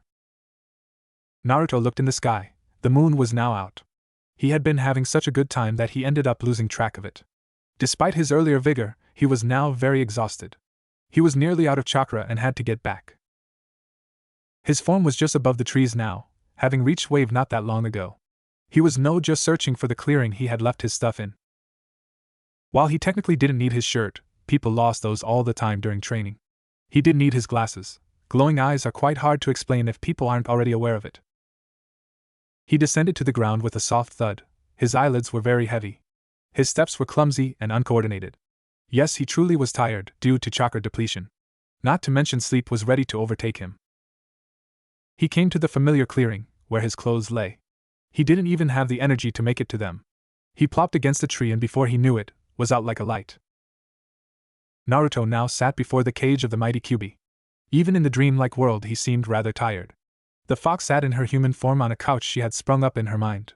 She laid on it in a way that would have any man say seductive, but Naruto didn't seem to notice. TSK, bad Naruto peeking at girls while they bathe, said Kyuubi with a smirk. She conjured up a mirror, and in it was the sight of the girl bathing. It was his memory. I never would have thought you the great hero who so boldly locks me up would be a pervert. Naruto was only half listening. He was still very tired. He leaned against the bars and gave a kind smile. Kyuubi seemed rather taken aback by it though. Yeah, I probably shouldn't have looked, said Naruto, not really thinking. Kyuubi's brow furrowed. The boy took away all the fun in trying to torture him. Whatever, said the Kyuubi. You really did it this time though, using all your chakra for something as meager as flying. If you have access to my memories, then you'll see that it isn't so meager, said Naruto with another small smile. All he really wanted to do was get some sleep. The Kyuubi saw this and smirked. She slowly began to leak chakra towards him. As it was about to reach him, it exploded off the bars as the bright white chakra protected his form. Naruto sighed. You just don't learn, I'll never use your chakra. Kyuubi pouted in frustration at being foiled. Truth was, she was just going to recharge his chakra, and show him how useful her chakra could be. Then again, once he accepted it, she was just going to keep pushing it on him until the seal broke, so yeah, he was smarter than he looked. She lied back on the couch with a sigh. His snores were soon heard by her. She brought the mirror in front of her, and started to watch the memory of him flying. Haku walked through the woods collecting herbs. She needed to find a couple more to make her remedy for the men. And though Zabuza wasn't hurt himself, it would pay to have something like that with her for him at any time. She was Zabuza's tool. At least that's what she told herself. Whenever someone asked her her gender, she would say boy, just to cause less problems, and she could focus more on protecting him. She would die for him in an instant, but she wanted it to end. She didn't like them always being in danger and hunted. She wanted him to be safe. She would pray at night for some way to solve her problems. Truth was, she needed a guardian angel. And then she stopped frozen. The irony of the world was quite unique. In front of her was a blonde-haired boy with white wings on his back. He was currently asleep against a tree. His body was fit and strong, and Haku knew he was a fighter of some sort. He looked rather peaceful as he lay there, and a small blush came to the girl's face, but she quickly sent it down. Haku walked over to him curiously, being careful not to wake him up. She sat beside him silently and slowly stretched out her hand. It was daring, but she touched his wings, they were real. Haku found herself confused and even more curious. She suddenly had a million questions like, was he real? What was heaven like? Why was he there? She then began to shake him awake. Excuse me, Tenchi-san? Said Haku. The boy began to stir as his eyes fluttered open. Haku gasped at his beautiful eyes. They glowed with a holy and intense power, and truth was, Haku found herself growing very excited. Said Naruto as he woke up. He looked forward to see a girl in front of him. She had dark brown hair and chocolate brown eyes. Tenchi-san, are you alright? She asked. Tenchi-san? Thought Naruto. As he grew more aware of his surroundings, he soon found he still had his wings out. He mentally screamed at this. Tenchi-san, are you really an angel? Asked Haku. It was childish, and totally different from her normal character, but she had to know. The slightest chance of making Zabuza's life better was worth her childish fantasies. If he was really some sort of guardian angel for her, then she sure as hell wasn't going to let this chance slip away. Naruto stopped. He looked at the girl for a moment, and saw the hope in her eyes and so much more. He could tell right away what she was. She was someone who had been through hell, whose life was full of tragedy and suffering. He then thought of his answer. Lying might be cruel, but at the same time it may not be. Really, it was his own fault for being so weak and passing out before he could fix himself up. It was his fault that he had gotten her hopes up, Because, really, when you see someone with wings, what else comes to mind? He looked at her and gave a small warm smile, then nodded. It was subtle, but a flicker of joy went in the girl's eyes. Then can I please ask you something? She said, holding her hands together. A favor? Sure, he said in an all-too-normal fashion. The girl didn't seem to mind, though. You see, there is someone very precious to me. He's always in trouble, and I do all I can to protect him. She started. But you see, I wanted to stop. I want him to be safe. Naruto nodded in understanding. Please, can you watch over him? Naruto frowned for a minute. He wasn't one to lie. I'm sorry, I can't guarantee I can, said Naruto. The girl looked disheartened at this. I see. His voice was silent and cold, almost dead. She got up and began to walk away. Naruto soon felt terrible about himself. Haku walked into her master's fortress. Her face was stony and cold. She was a tool, nothing more. She would die to save her master. She would protect him using her own strength. Zabuza was sharpening his sword when Haku walked in. It had been repaired the day before. Now he was just getting it ready. Haku, are you ready? He asked. The girl nodded. While you weren't there in the last battle, that was my mistake. You still managed to find the weakness of the Sharingan based on what I told you. Truly, you are proving yourself more worthy. Hi, said Haku. We fight tomorrow. Hi. Naruto walked back to the house. It was around noon. He was once again fully clothed and his wings were put away. He thought about the girl he had just met, how sad she seemed. He would have to do something. He entered the house without a word. Shino, Kiba, Inari, and a woman he had never seen before were the only ones home. The woman was presumably Inari's mother.